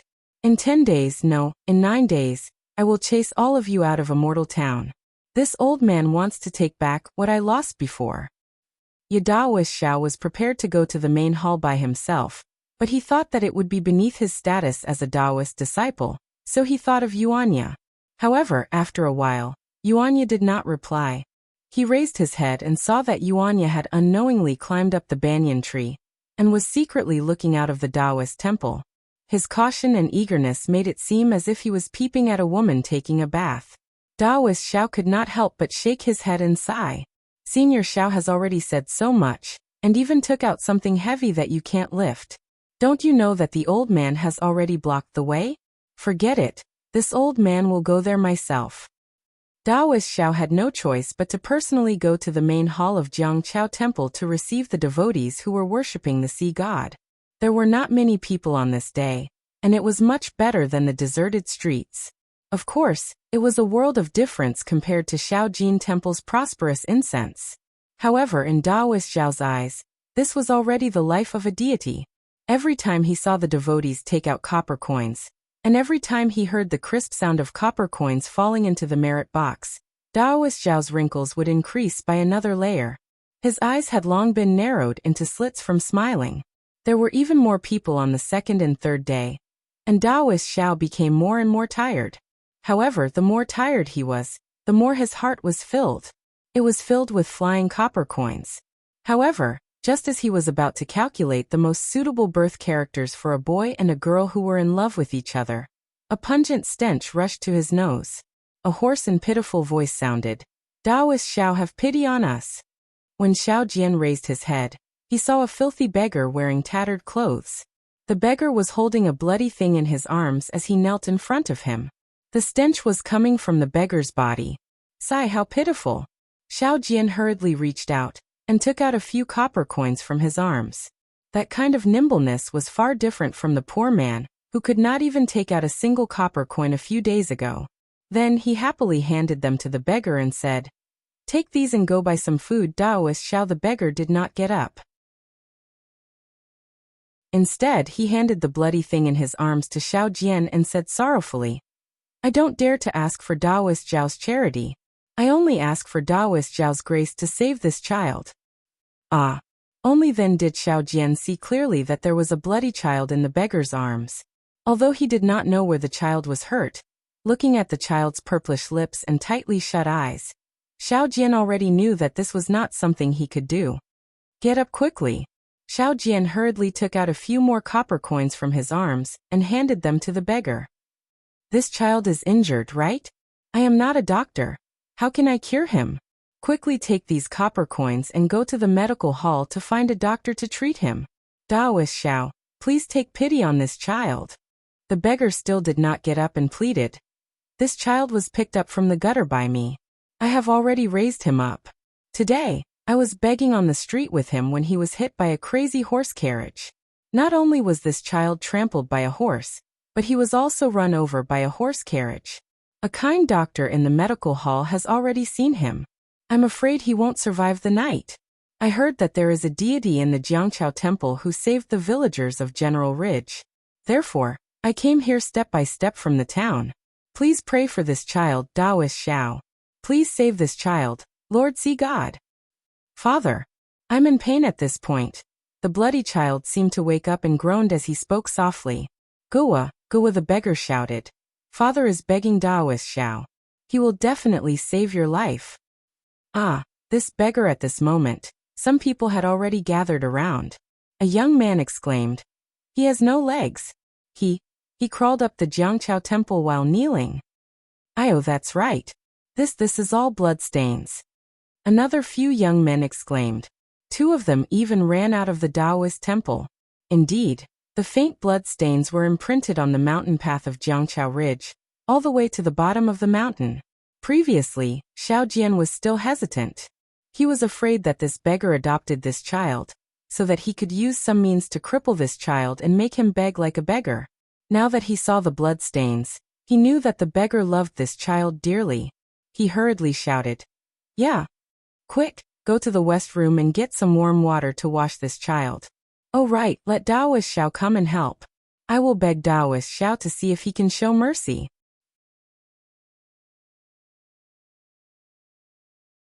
Chapter 3187. Yuanya was originally lying on top of the banyan tree, secretly watching Xiaohua practice martial arts. He was startled by Xiao Jian's fierce shout. When he saw the situation inside the Taoist temple, he hastily shouted, "Master, quickly come over. There is a pitiful child here. Master asked you to come and help." As he spoke, he quickly jumped down from the tree and started a fire on the stove in the corner of the temple, preparing to boil water. Xiaohua, who had been in peace for 3 days, suddenly heard Yuanya calling him. He released his Buddha's sense, and when he understood, he couldn't help but sigh in his heart. Xiao Jian was right. This matter. He had to help. This injured child's injuries were very serious. If it wasn't for the fact that the child was young and full of vitality, he wouldn't have been able to hold on until now. Moreover, the child had already reached the final stage. In less than an hour, if he wasn't treated, he would definitely die. Forget it. Xiaohua withdrew his fists and slowly walked back to the temple. After all, it is a life. If I can save it, I will save it. When Xiaohua walked back to the west wing, Yuanya had already placed a large wooden bucket inside. He was waiting for the water to heat up so that he could wash the child. "Go and bring the child in," Xiaohua ordered. "Yes, master." Yuanya responded and prepared to go out. However, after taking 2 steps, he turned his head and whispered, "Master, this child, you must save him. As long as you save him, I will do whatever you ask me to do. Including not peeking at me practicing martial arts? Including not worshipping me as your master?" Xiaohua said with a smile. "Yes." Yuanya clenched his teeth and said, "Oh, why?" Xiaohua asked curiously. "Because this child also has no parents," Yuanya said, then turned around and left, not saying another word. Xiaohua looked at Yuanya's firm back and didn't know what he was thinking. Yuanya carried the child into the west wing. However, other than the beggar who was anxiously looking at him, everyone's gaze fell on Xiaohua, who was shouting in the main hall, "Daoist Master Xiao, please have mercy and save this child." Xiaohua's words came one after another as if he didn't stop. It was as if the worn-out statue could still hear his voice. While Daoist Xiao was trying to act mysterious, Xiaohua took the child from Yuanya's hands. Xiaohua placed his hand on the child's pulse, closed his eyes for a moment, then moved his fingers as if they were flying, pointing at several places on the child's body. Soon after, he strangely took out a dozen silver needles and inserted them into the child's body. As the silver needles entered the child's body, black blood slowly flowed out from the child's 7 orifices. Ah! Yuanya was shocked at first, but when he saw that there were small blood clots in the black blood, he immediately understood that this was the dirty blood that had accumulated in the child's body. Xiaohua was cleaning this dirty blood out. Immediately after, Xiaohua waved his hand and took out 2 pieces of yellow paper. He waved his hand and placed them on the child's body. With a flash of green light, the yellow paper disappeared. The child's body slightly trembled and no longer moved. "Call Xiao Jian in." After Xiaohua fed the child another pill, he handed the child to Yuanya and said, "Clean the child." Yes, this time, Yuanya did not call him master. After cleaning the child, Yuanya hurriedly called out according to Xiaohua's instructions, "Master, the child has been cleaned. Come and take a look." Xiao Jian, who was in the main hall, was already exhausted. He was waiting for Yuanya's call. He knew that Xiaohua would definitely not watch with folded arms, so he hurriedly rushed over from the main hall. Immediately after, he pretended to take a look, then turned around and returned to the courtyard of the Taoist temple. He kowtowed towards the statue in the main hall and muttered something that no one knew. When the beggar saw this, he hurriedly moved to Daoist Zhao's side and kowtowed with all his strength. When the people at the side saw this, a woman knelt down first, then everyone else also knelt down one by one. They called out to Daoist Xiao, or Lord Sea God, asking for the god's grace. The sound of prayer became louder and louder, causing Xiaohua's heart to move. When Xiaohua's mind entered his Naiwan palace, he saw that the Buddha's fire in the Buddha's Saraira was flickering with a golden light. It was flickering incessantly above the prayer. This Buddha's fire. I'm afraid it's related to prayer and the power of faith. Xiaohua looked pensive. His mind came out of his Naiwan palace, and with a flick of his finger, a banyan fruit on the banyan tree fell on top of Daoist Zhao's head. Daoist Xiao has bestowed the medicine. Daoist Xiao has bestowed the medicine. Xiao Jian shouted and hurriedly took out the banyan fruit that was smaller than a soybean and hit it on his head. Then he took out the banyan fruit that was smaller than a soybean and landed on the ground. Many thanks, Daoist Xiao. Hot tears flowed out of everyone's eyes. The joy of helping others was 100 times greater than the joy of helping oneself. Xiao Jian took the spirit medicine and walked in front of the child in Yuanya's arms. He glanced at Xiaohua, then handed the banyan fruit to Xiaohua and said, Daoist Xiao, I'll have to trouble you to give this spirit medicine to the child. Xiaohua looked at Xiao Jian unhappily. He knew that he did not dare to put the banyan fruit into the child's mouth. He only took the banyan fruit, pretended to give it to the child, and then put it into the space. Sure enough, it's really a spirit medicine. Xiao Jian said extremely exaggeratedly. It melts in the mouth. It melts in the mouth. That is to say, Daoist Xiao bestowed a spirit medicine, and we picked ordinary banyan fruits. How could there be such an effect of melting in the mouth? It melts in the mouth, sure enough, it's an immortal medicine. Hearing these words, Xiaohua despised Xiao Jian to the extreme. Other than melting in the mouth, what other words can there be? Thinking of the craziness from a few nights ago, Xiao Jian did not know what Xiaohua was thinking and hurriedly added the last sentence. This banyan tree is not young anymore. It can no longer withstand the blind worship of the villagers. Fortunately, with Xiao Jian's words, everyone shifted their fanatical gazes away from the banyan fruit. At this moment, Xiao Jian's face froze. His eyes suddenly widened, and he looked at the statue with an even more inconceivable expression. He hurriedly bowed towards the top of the main hall and said anxiously, "Disciple knows, disciple knows. Disciple will definitely explain in detail to these benevolent masters." Everyone felt strange. They had already guessed that it was definitely Lord Sea God or Daoist Xiao who was talking to Daoist Xiao, but what exactly were they talking about? This looking at the dirty beggar in front of him, the high-spirited Daoist Xiao suddenly did not know how to address him. "Immortal Elder." That beggar hurriedly called out. "This lowly one does not have a name, and also does not dare to mention my name in front of God, lest it blasphemes his ears. Immortal Elder can just call this lowly one Dog's father." "Oh, Dog's father."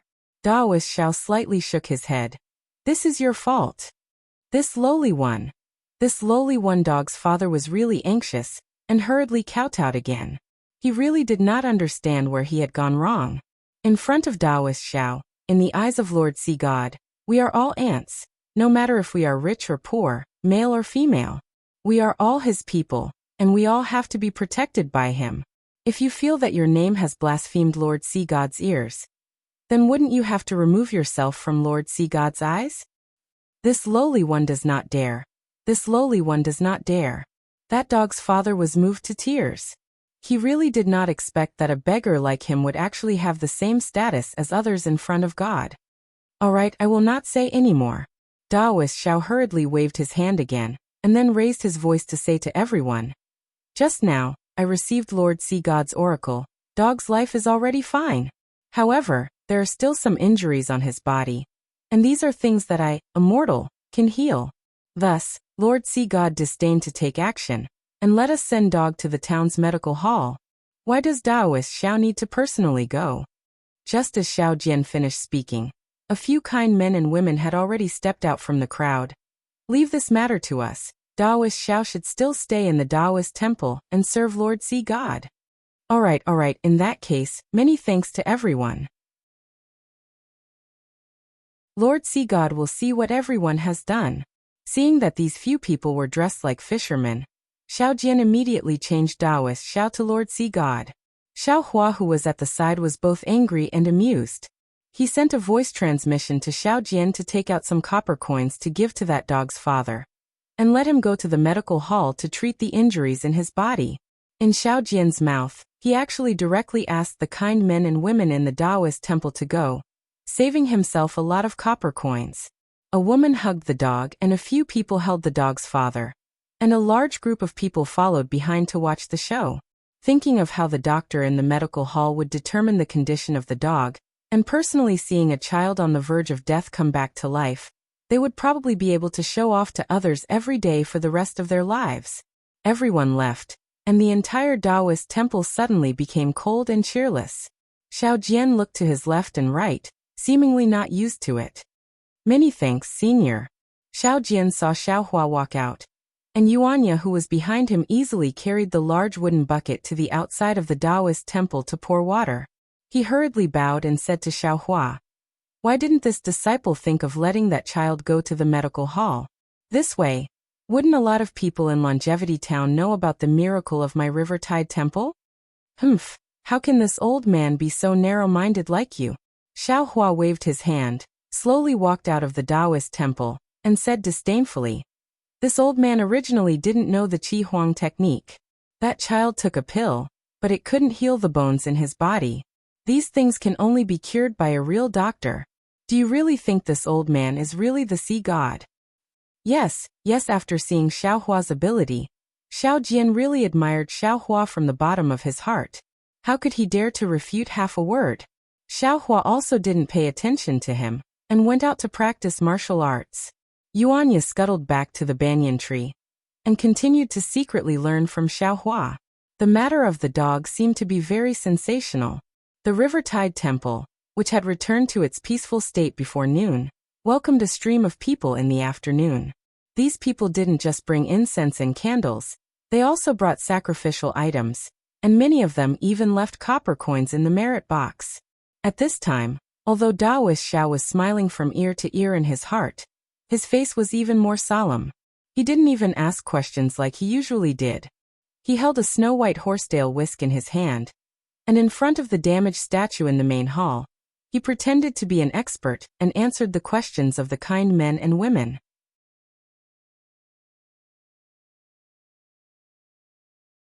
Chapter 3188. On the sixth day, the long-awaited statue of Lord Sea God was finally completed. The face of the statue was the same as the one Xiaohua saw that day. The craftsman's craftsmanship was very exquisite. The statue looked very lifelike, as if it was alive. The celebration of the reconstruction of the golden body was even more grand. At this time, the matter of the Jiangqiao temple was no longer Daoist Zhao's matter alone.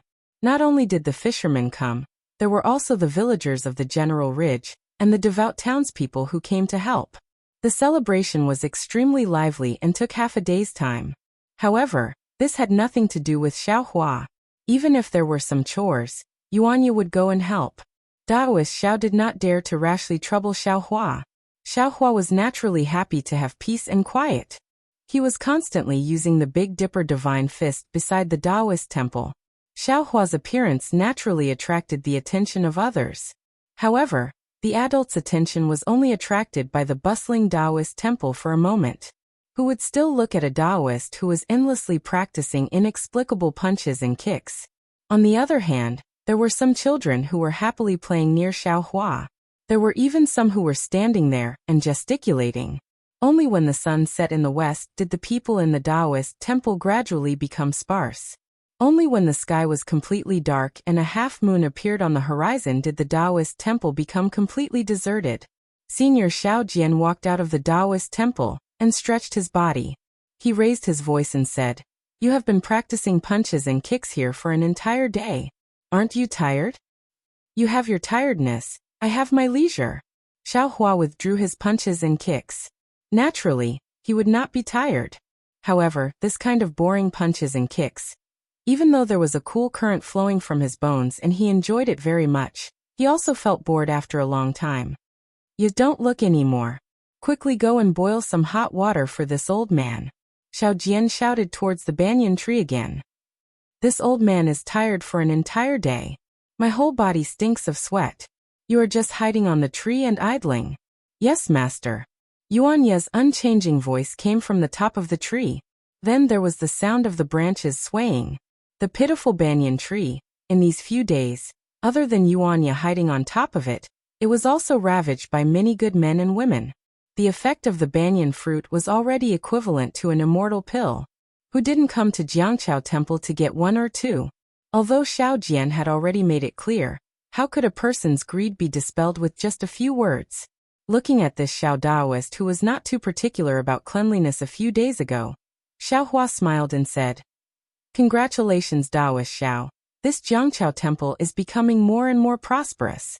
Today, Lord Sea God's golden body has been reconstructed.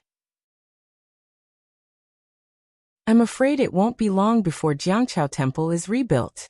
Hee, isn't it all thanks to Senior's help?" Xiao Jian said with a smile. "And in a few days, I still have to rely on Senior's help. Yes, if Senior wins against the Little Gold Temple, this disciple won't have to rebuild the River and Tide Temple. I'll just chase away the bald donkeys in the Little Gold Temple and erect the statue of Lord Sea God there." "It can't be that simple," Xiaohua said with a smile. "Jiang Chaoguan is but a single disciple of Yuanya. This old man doesn't know how many monks there are in Shaojin Temple, but there are definitely more than Jiang Chaoguan. With just the two of you, how can you stand firm in Shaojin Temple?" "Hee, I won't hide it from Senior." Xiao Jian laughed softly and said, "Disciple is already considering how to recruit disciples. But," speaking to here, he said regretfully, "it's a pity that this disciple has only used a few Taoist techniques. I can only rely on Yuanya to teach them some martial arts." I still can't form a real threat to Shaojin Temple. Xiaohua said with a smile. Although this old man doesn't know. This old man doesn't believe that other than Jiang Chaoguan having Taoist disciples, there aren't any other places? As long as your Jiang Chaoguan's name is spread out, there will definitely be other Taoist disciples coming to contact you. AI, yes, it should be like this. Xiao Jian didn't hide anything from Xiaohua inside. Today's Jiang Chaoguan can be considered as a paradise. It is the time for this disciple to be at peace. If other Taoist disciples were to find out, they would definitely reach out. But this disciple doesn't have any magic power, so I can only be used as a wedding dress by others. Actually, this disciple is sometimes very conflicted. On one hand, this disciple wants Jiang Chaoguan to have a flourishing incense and endless miracles to benefit the longevity town. But at the same time, this disciple knows that after the flourishing incense, this disciple is very unwilling to provoke. Hearing this, Xiaohua laughed coldly and said, This Xiao doesn't know what will happen in the future, but now, your trouble has already come. It can't be? So fast. Xiao Jian was shocked. His eyes flashed with a trace of panic as he hurriedly looked down the mountain. Unfortunately, at this time, the night had already enveloped the entire mountain.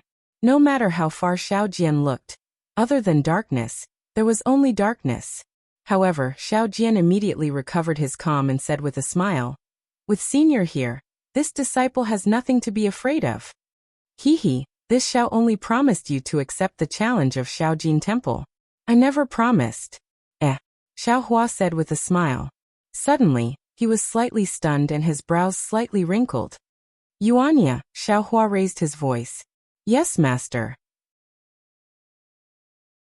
Yuanya answered naturally, but when he appeared, there was a trace of awkwardness and embarrassment. Xiaohua ordered. There are 2 children at the bottom of the mountain, but you brought them up. Bottom of the mountain? Yuanya looked down the mountain in the darkness and was somewhat puzzled. However, he still obediently flew down.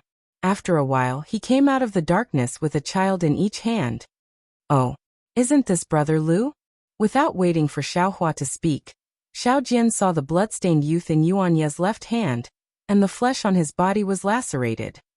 Oh, you know him? Xiaohua asked curiously. And this disciple doesn't know this Brother Lu's name, but he is a small hoodlum from the town of Longevity's cloak gang. This disciple often saw him when he was selling divination in Longevity's town of Longevity. Xiao Jian nodded. Yuanya came in front of the 2 and put Brother Lu down. Brother Lu shouted as soon as he landed. Daoist Xiao, quickly leave. Boss Zheng is here to find you. Boss Zheng? The boss of the cloak gang? Xiao Jian was shocked. Why is he looking for this old man? My Jiangchao temple is in a complete mess. The few copper coins we have were all donated by benevolent people. Those are Lord Sea gods. Immortal elder. It really is you. At this moment, Lu Guer saw Xiaohua at the side. Although there was a kind of surprise on his face, it was more of a gratification. Then, with a plop sound, he knelt in front of Xiaohua and cried, Immortal elder, please reach out and save my sister.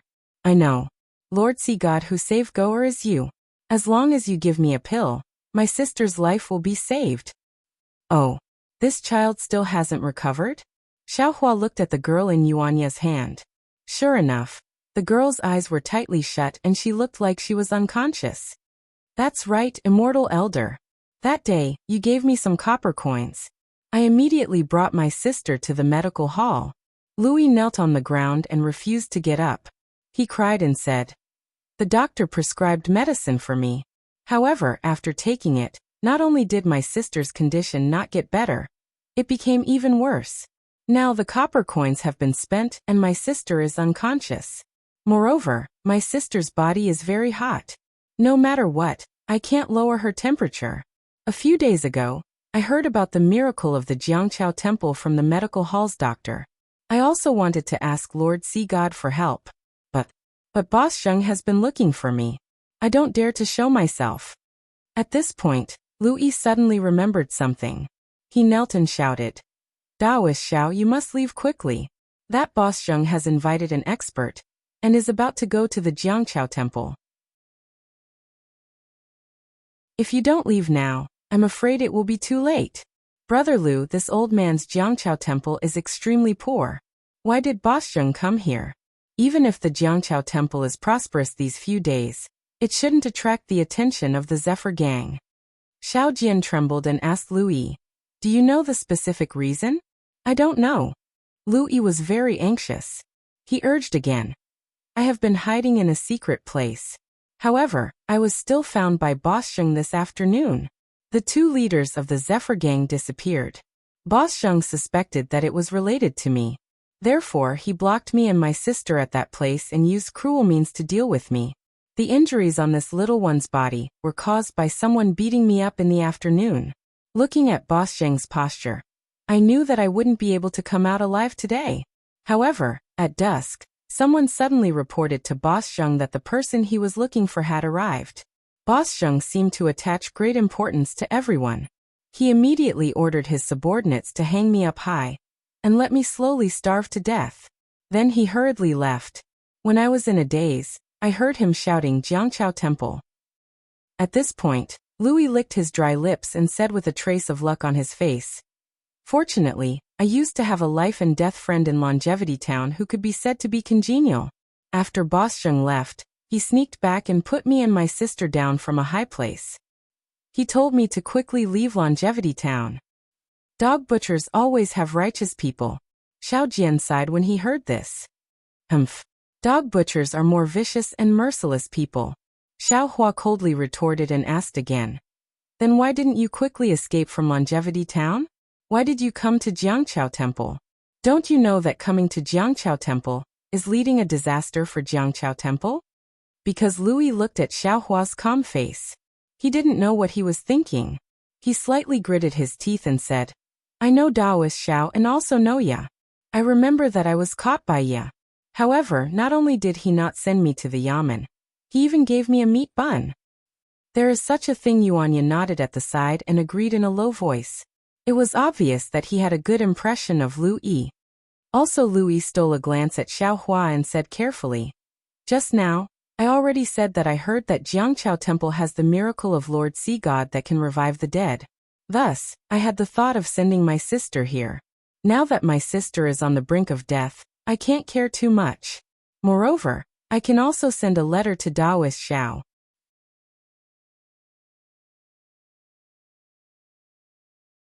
Chapter 3189. Xiao Hua nodded inwardly. His heart was as clear as a mirror. That day when he met Lu Yi in Daoist robes, other than Daoist Xiao, wasn't he the only one in Chongqing Town to pass on Daoist robes? Since Lu Yi knew Xiao Jian, he naturally knew where he came from. Following that, so many things happened at Jiangqiao Temple, and Lu Yi had seen him easily kill two people from the cloak gang. With Lu Yi's intelligence, how could he not know that these things were done by him? Today Lu Yi came for two reasons. First, he picked up the child and gave it to his sister. Second, he wanted to inform him. He was afraid that Boschung was looking for him. Although Lu Yi didn't say it, Xiao Hua could tell that Lu Yi didn't say anything under Boschung's torture. Moreover, he didn't mention anything in front of Xiao Jian and Yuanya. Lu Yi's mouth was really tight. You're here. But you didn't think. Xiao Hua said indifferently. Maybe Boschung didn't think so much. Now that you've run away, he will think more? Perhaps that friend of yours was instructed by Boschung to do this? You coming here? Aren't you leading the way for them? This Lu Yi's face was already pale from the loss of blood. He hurriedly shouted. This little one deserves to die. This little one deserves to die. This little one has implicated a mortal elder. Hee, there's no need to be like this. Xiao Hua suddenly laughed. Jiangqiao Temple is here, it's not a secret place. Whatever bullshit Boschung can come if he wants to, it has nothing to do with you. Of course, it has nothing to do with this old man. Yuanya, give this child to me. You accompany Daoist Xiao to welcome Boschung. Yes, Yuanya's consistent answer finally changed under Xiao Hua's threat. Taking the little girl from Yuanya, Xiao Hua unconsciously frowned. The little girl's body was especially hot, like the heat of an ordinary person. However, when Xiao Hua looked at her, this girl's face didn't have any special redness. She didn't look like a normal child with a fever. Lu Yi, come with this old man. Xiao Hua put away his cold face and said warmly. No. Louis shook his head. Immortal Elder only needs to accept Xiao Yun. This little one will be at ease. This lowly one is preparing to escape from Longevity Town. Hee. Boss Zheng is already at the foot of the mountain. Where can you escape to? Xiaohua waved his hand and said with a smile. With this old man here, there is no need to be afraid. Ah, you. Louis stood up with difficulty and couldn't help but look back at the dark mountain road in surprise. That place was pitch black, and nothing could be seen clearly. Then, Louis swayed slightly and was about to fall again. After being tortured, the fact that he was able to carry little Yun all the way to Jiangchao Ridge had already exhausted all of his strength. If it wasn't for Yuanya who had brought him to Jiangchao Ridge, he definitely wouldn't have been able to come up on his own. Now that he saw Xiaohua and the others, the determination in his heart disappeared. How could he still hold on? Sigh this child. Xiaohua sighed. He reached out and grabbed Xiao Jian's neck, easily lifting him up. He didn't care about Xiao Jian's anxiety and returned to the Taoist temple. Daoist Zhao's heart was already beating like a drum. He looked at the mountain ridge where the night wind was howling and whispered, Can you beat Boss Zheng? This disciple has never seen Boss Zheng, so I don't know. Yuanya looked at the foot of the mountain and narrowed his eyes. He seemed to have noticed something. This disciple will go and get the hammer. With that, Yuanya quickly entered the Taoist temple. Seeing Yuanya being so serious, Xiao Jian became even more restless. He was almost about to pace back and forth. He even occasionally looked in the direction of the Taoist temple and secretly complained about Xiaohua's decision. Master, don't worry. Yuanya eerily appeared from the shadows of the Taoist temple and said in a low voice, Since my Jiangchao temple doesn't have any money that the cloak gang cares about, then it must be because they want the incense of Lord Sea God. I remember that when Master met the local ruffians in Longevity Town, he always used copper coins to solve the problem, and didn't let me do anything. Then this time, he used copper coins to solve the problem. I'm afraid it's not that simple. Xiao Jian shook his head slightly. If Boss Zheng is interested in the prosperity of the Jiangchao temple, then it's easy to deal with. In the future, if there are any profits, just give some to him. But didn't you hear what Brother Lu said? Boss Zheng even brought an expert to the Tidal River Temple. That clearly wasn't for the sake of incense. It must be for Senior Xiao. I'm afraid it's one of Senior Zhao's enemies. Since it's for Senior Xiao, then why are you so anxious? Why are you in such a hurry? Yuanya hit the nail on the head. It has nothing to do with you. Killing to silence. Yeah, why don't you understand? Xiao Jian smiled bitterly. You grew up in the jungle, so you don't know how vicious and merciless these people are. We already know so much. How can they let us live to see the sun tomorrow? Ah, there's such a saying? Yuanya was also stunned. Where did you get this stick? Xiao Jian suddenly saw that the hammer in Yuanya's hand had disappeared, and was replaced by a pitch-black stick as thick as an egg. He asked curiously. Senior Xiao gave it to me. Yuanya explained. That hammer was too light, so this stick was just right for me. Xiao Jian rolled his eyes and said in a low voice, What else did Senior Xiao say? Kill Yuanya's face turned cold. Brother Lu said that most of the people in the cloak gang had killed people before.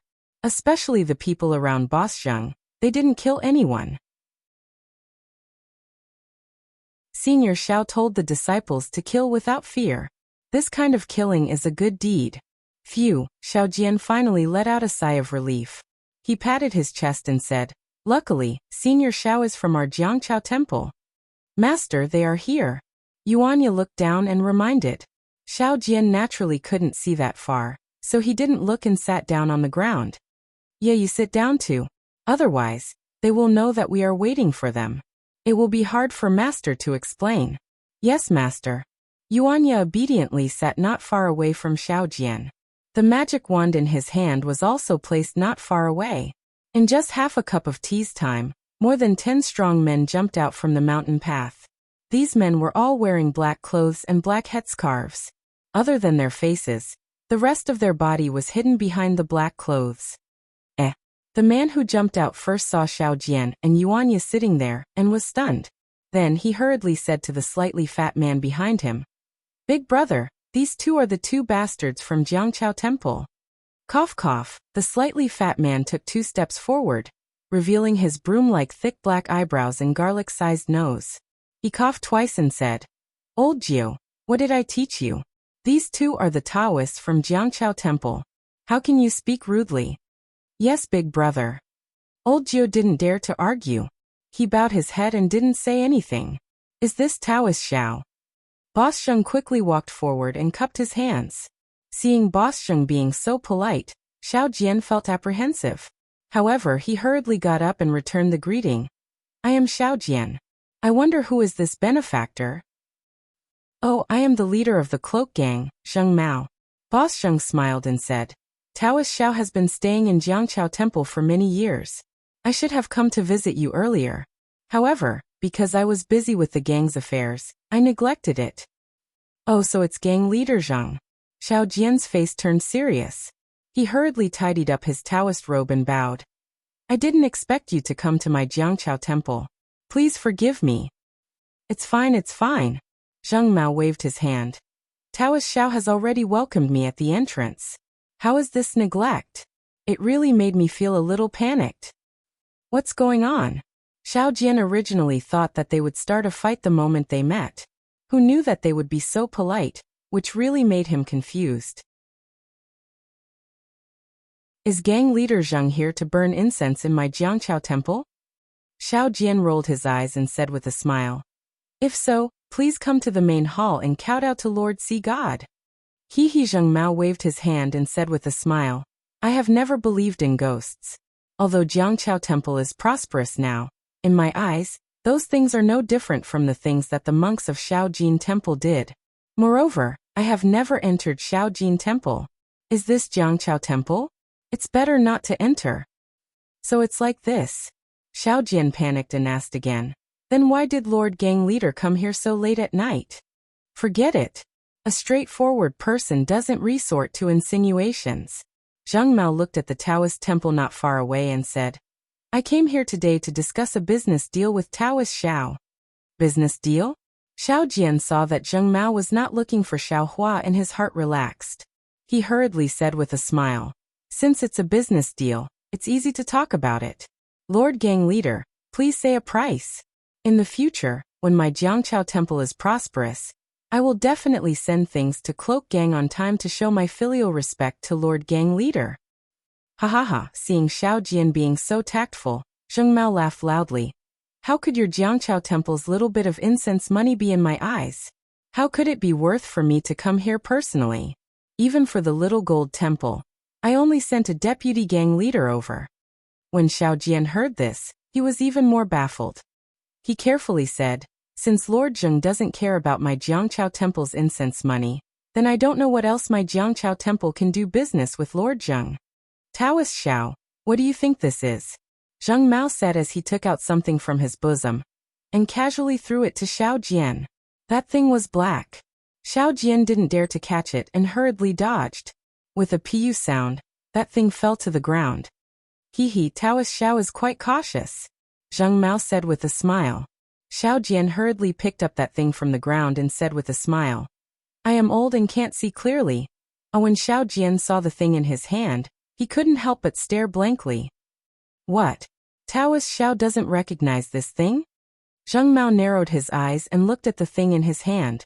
He then looked at Xiao Jian with a smile.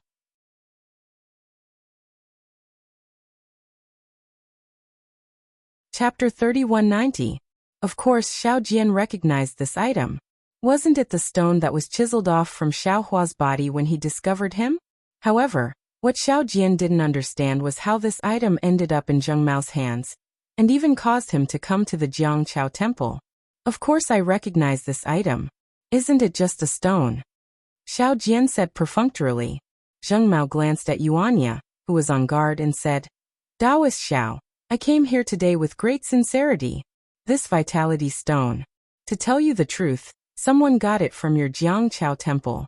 He didn't know what this item was, but it looked like a gem. That was why he brought it to my pawn shop to sell some copper coins. Sigh. When Xiao Jian heard, he already understood. There was no need for Zheng Mao to say more. It must have been the villagers from the General Ridge who pried open the box in his east room and took some out. As for who took it, it wasn't important anymore. Since Daoist Xiao is from the Dao sect, you naturally know the use of this vitality stone, Zheng Mao said without hiding anything. Furthermore, I also know how many vitality stones you have here. How about it? Is Daoist Xiao willing to do this business with me? Sure. Xiao Jian looked at the black-clothed men behind Zheng Mao and said with a smile, this poor Daoist obtained this item by accident. Since gang leader Zheng knows what it is, then I'll sell it to gang leader Zheng. There's nothing to say about it. Alright, Daoist Xiao is indeed straightforward. Zheng Mao waved his hand and said, you made me think a lot earlier. I wonder how much silver does sect leader Zheng intend to use to exchange for this vitality stone? Xiao Jian opened his hand and looked at the stone that was the size of a duck egg. He smiled and asked, Hee, I didn't bring any silver today, nor did I bring any Qianquan bag. Zheng Mao laughed. Ah. Xiao Jian was shocked. Don't worry, Daoist Xiao. Zheng Mao smiled and said, to tell you the truth, I'm afraid you and I don't know how much this vitality stone is worth. However, this item is just a pile of stones in Daoist Zhao's Jiang Chao temple. But in the hands of my cloak gang, it's money. Today, I have personally come to the Jiang Chao temple to discuss with you. I will take these primordial stones first, and after exchanging them for silver at the auction, you and I will split the profits evenly. How about it? How is this possible? When Xiao Jian heard this, his face fell and he said indifferently, let's not talk about this for now.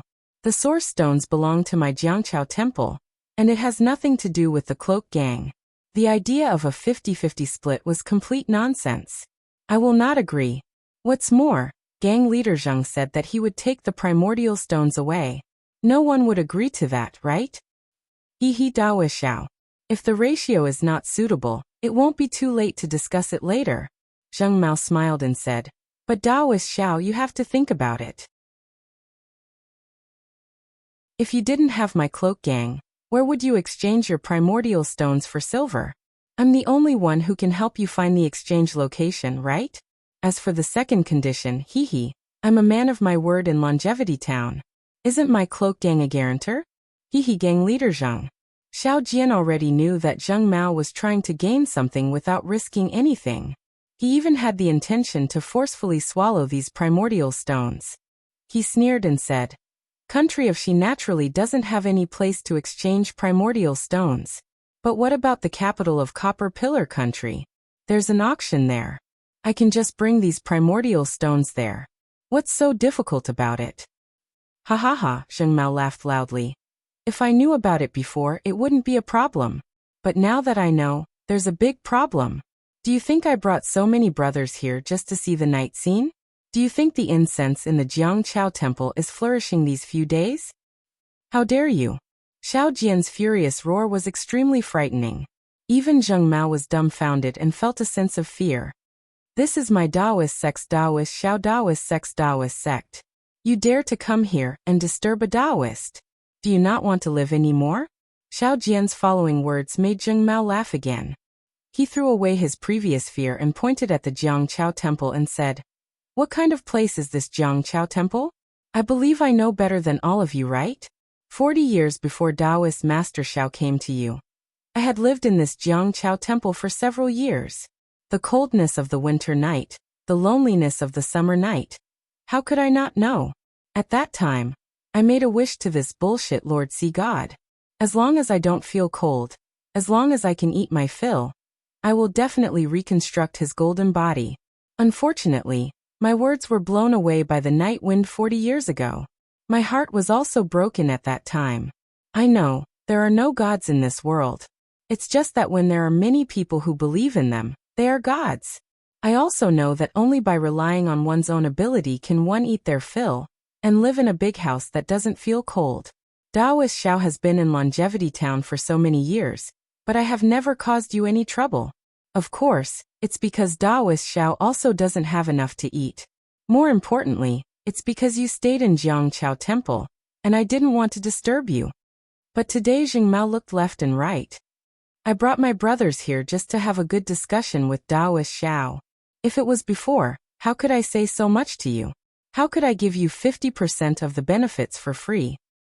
Headmaster Zheng Daoist Xiao took a deep breath and said, perhaps it is because of your obsession in front of Daoist Xiao that you have achieved what you have today. Headmaster, what you need to do now is not to force a deal, but in front of Daoist Zhao's statue bullshit. Zheng Mao sneered and interrupted Daoist Zhao's pretense. He said loudly, when I left Jiangchao Temple, I should have killed the Buddha in my heart. Shaojin Temple's Buddha was like that, and so is Daoist Jiangchao Temple. There's no need to talk about the secular people in Longevity Town. They only know how to work at sunrise and rest at sunrise. They only put their lives on the illusory hope. Reconstructing the golden body for Daoist sea god of Jiangchao Temple is just their hope for the future. The illness of the little girl in General Ridge, and the injury of the beggar under the East Pass Bridge, is just the power of your Daoist elixir. Xiaojian, you can fool others, but can you fool me? You Daoist Xiao secretly complained in his heart, but he still forced himself to be calm and said angrily, Headmaster Zheng, you're blaspheming Daoist Xiao. Humph, I'm not just blaspheming. If you don't hand over the vitality stones, I'll kill you too. This Jiangchao Temple has no need to exist anymore. Zheng Mao sneered. I know. Daoist Xiao raised his eyebrows and shouted. You've accepted the benefits from the monk of Shaojin Temple. You can think whatever you want. Zheng Mao let out a long breath and looked deeply at the Jiangchao Temple behind Daoist Xiao. What he said just now was for Daoist Xiao, but more importantly, Zheng Mao wanted to say it to himself. At this moment he was already a little disinterested. He waved his hand and said, Xiaojian, you're just a wandering Daoist. Since you're pretending to be confused, I'm too lazy to talk to you anymore. Call out the Daoist cultivator behind you. Daoist Xiao saw this and took a few steps back. He waved his hand and shouted, now that you've got a suitable weapon in your hands, I know you don't understand the meaning of this weapon. I'll tell you now that your master is testing you. If you can control this weapon and defeat these useless Cloak Gang disciples, you'll be able to enter your master's eyes. Ah. Really? Master. Hearing this, Yuanya was really ecstatic. He couldn't believe it and asked back. It's up to you to believe it or not. Daoist Xiao snorted. Anyway, this is also a way for you and me to escape with our lives. It'll be best if your master can see it. Kid. Give me your life. Yuanya couldn't hold it in anymore. He roared and waved his magic wand towards Zheng Mao. Come out. Zheng Mao didn't advance but retreated.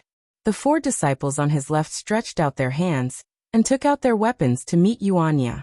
Zheng Mao himself sneered and shouted towards a dark place on the left side of the Jiangchao Ridge. Following Zheng Mao's words, two old men jumped out from the mountain ridge. They were the two people Xiao Hua saw playing chess under the tree at the foot of the Jiangchao Ridge. Xiao Jian saw two strangers and couldn't help but be stunned. You two have followed me up the mountain, and have been watching from the side for a long time. I don't know where you're from. I'm an honest person who doesn't do underhanded things. I didn't say anything before. Now that I can't do business with you two, it's time for you to come out. Zheng Mao saw that the two people were very agile, and wasn't surprised. He asked indifferently, friend or foe, please make your choice. Ha ha ha. Zheng Mao is really like what people say, he's an ambitious and ruthless person. One of the old men laughed. To be able to see such a talent in the Longevity Town is really beyond this old man's expectations. When Zheng Mao heard this, he frowned and looked at the four people who were already fighting with Yuanya. It was obvious that the Cloak Gang was well prepared. Although Yuanya was powerful and the magic wand in his hand was heavy, under the siege of four experts, he was already somewhat powerless. Seeing that the situation didn't deviate from his plan, Zheng Mao turned his gaze back and said coldly, if the two old men are here to see me, please wait here. After I'm done with my business, I'll invite the two of you to my Cloak Gang's headquarters for a chat. Haha, with the two of us here, how can we let you disturb the peace of the Jiangchao Temple? I'll let you have a taste of this old monk's methods. The other old man had no intention of revealing his name. With a wave of his hand, he tossed out a Buddhist staff that was 8 feet long. Immediately after, he chanted Sanskrit and formed a Buddhist seal with his hands. The Buddhist staff emitted a faint Buddhist light. Like a huge python, it pounced toward Zheng Mao and the others. A sharp blade-like sound of wind was produced, covering an area of 10 feet around Zheng Mao.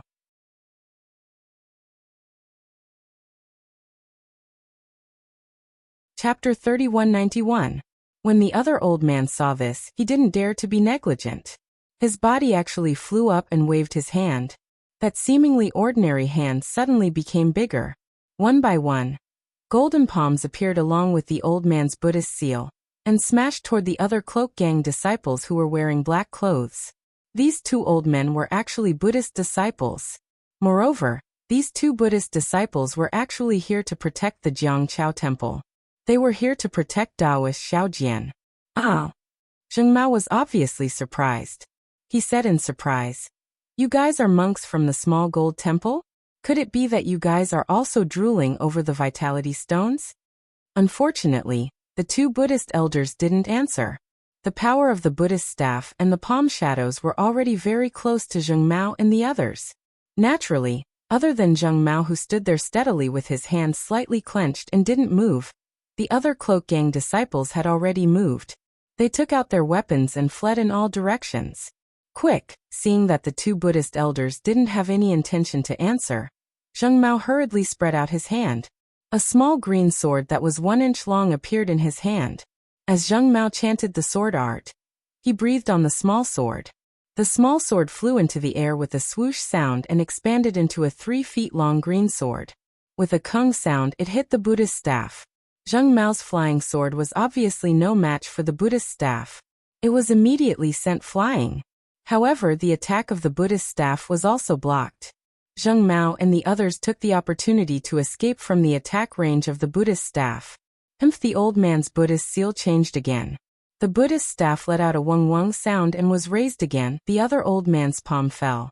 Other than one of the black-cloaked men who dodged, the palm landed on the mountain rock and raised a cloud of dust. A 1 foot long and 3 inches deep palm print was clearly left on the mountain rock. The other 4 black-cloaked men were hit by the palm. Although they tried their best to raise their weapons to block, their weapons were all sent flying. They all spat out blood and rolled on the mountain ridge. "Junior brother, don't leave him alive," the old man controlling the Buddhist staff warned when he saw this. He once again controlled the Buddhist staff to attack Zheng Mao. Zheng Mao's small sword's brilliance had dimmed. He had been seriously injured just now. The situation in front of the Jiangqiao temple was completely under the control of the two Buddhist elders who had suddenly appeared. However, there was no trace of joy on Xiaojian's face. Instead, there was a strong sense of fear and anger. He was probably muttering in his heart about his fate after the cloak gang's disciples were killed. Clang! At this moment, a strong sword cry rushed out from under the Jiangqiao ridge, and a cold voice shouted, "Where did this wild bald donkey come from? How dare you kill someone in front of me?" A green sword light streaked across the sky like a waterfall. The dense brilliance illuminated half of the Jiangqiao ridge. An old man dressed in Confucian robes wielded a flying sword and stabbed at the two elders from the Buddhist sect. See, third-level origin power. As the sword light approached, a snow-like coldness involuntarily emerged from the hearts of the two Buddhist elders. The two of them exclaimed in unison and looked at each other. They abandoned the attacking cloak gang disciples and activated their Buddhist seals. The Buddhist staff and palm print rushed to meet the flying sword. Boom! A violent collision sound was heard. Brilliance splashed everywhere, followed by two miserable screams. The Buddhist staff that had sent Zheng Mao's flying sword flying was now split in half by the Confucian elder's flying sword. One of the elder's hands was also chopped off by the flying sword. The two of them flew back and fell on the foothills. Roar! After the miserable screams, Yuanya, who was fighting with the four black-cloaked men, also roared and jumped out of the crowd. His arms were stained with blood. Although he had broken the weapons of the two black-cloaked men, it was still difficult for two fists to fight against four hands. His arms were seriously injured and he could not hold on. Thank you, Western Ridge scholar. Zheng Mao was not surprised by this outcome. He bowed to the descending Confucian elder. No need to be so polite. The elder waved his hand, and the 3-foot-long flying sword in his hand spat out sword energy again. He coldly said, "This old man will kill these 2 bald donkeys. You kill these 2 bastards." This old man doesn't believe that bastard won't come out. Yes, this junior understands. Zheng Mao agreed and waved his hand. Quickly kill these 2. Fellow immortal, one of the 2 Buddhist sect elders who had fallen to the ground, hurriedly took some medicine to stop his injuries, while the other hurriedly took out a jade token and shouted, "We are the state preceptors of the single Liang Kingdom in the Liang province. This is a token issued by the king of the single Liang Kingdom. We are here on the king's orders to protect Daoist Xiao. You must not touch Daoist Xiao.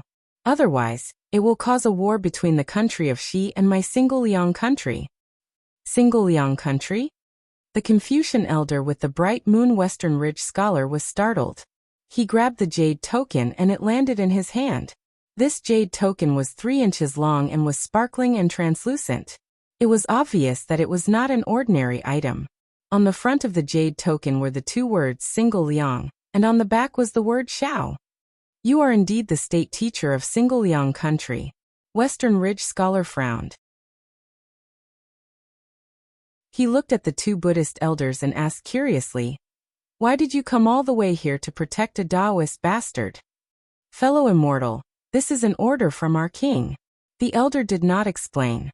Clearly he did not want to say more. "Fellow immortal, you can take whatever primeval stones you want as long as you don't hurt Taoist Xiao. We will treat it as if nothing happened today." Western Ridge scholar was clearly moved.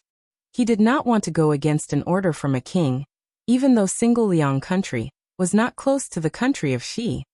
"Scholar, not far away," Zheng Mao smiled and said, "They have already heard of your name and you even heavily injured them. It's not like you don't know how petty Buddhist disciples can be.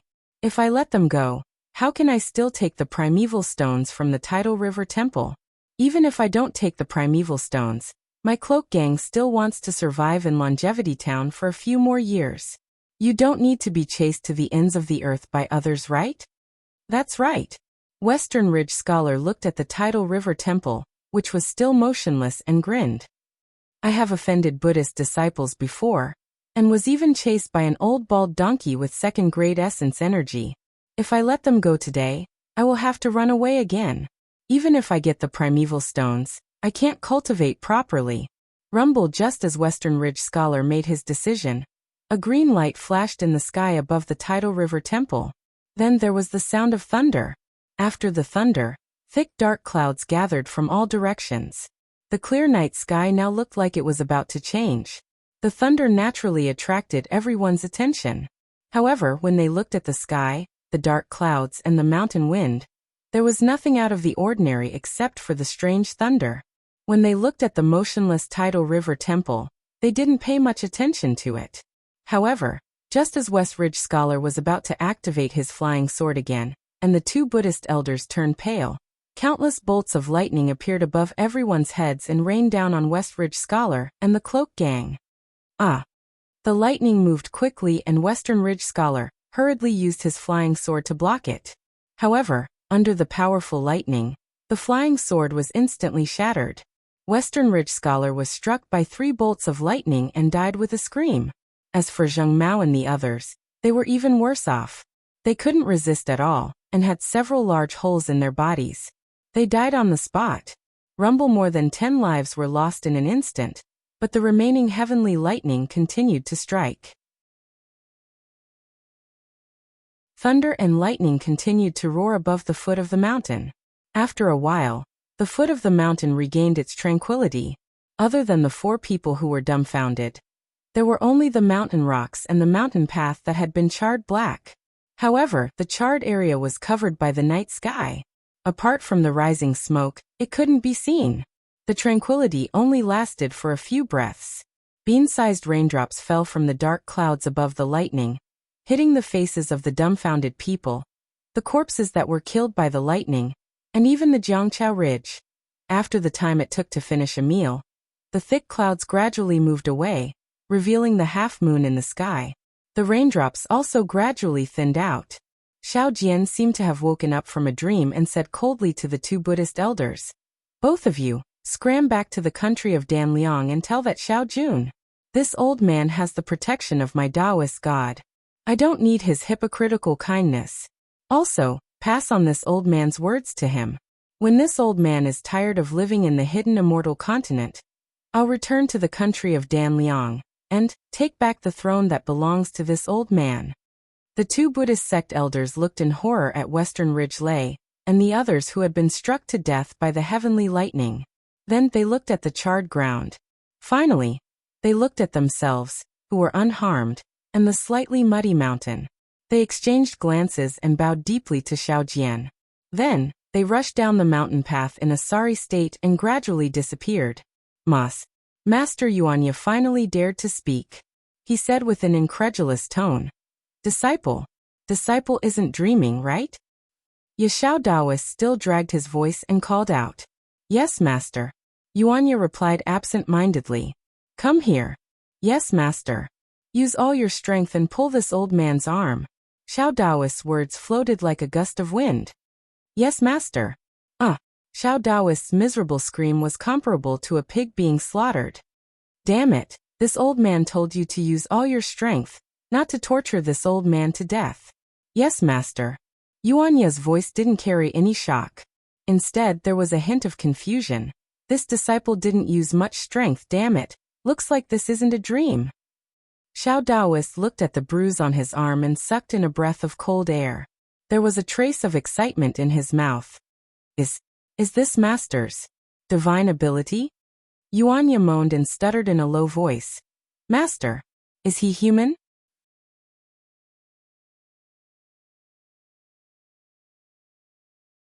Chapter 3192. Xiao Daoist sneered. He looked at the dark clouds in the sky and said, This old man's luck is good. The gods and Buddhas in the sky are protecting this old man. Heavenly thunder bombardment is not something an ordinary cultivator can use. Although Senior Xiao is powerful, if he could cultivate to this level, it would be impossible even in 1,000 years. At this moment, Xiao Daoist seemed to have thought of something. He coldly looked at the dark clouds in the sky and the darkness that was like a fierce beast. He didn't think that the inconceivable ability of summoning heavenly thunder was done by Xiaohua, whose meridians were completely blocked. Instead, he thought of the Xiao Jun.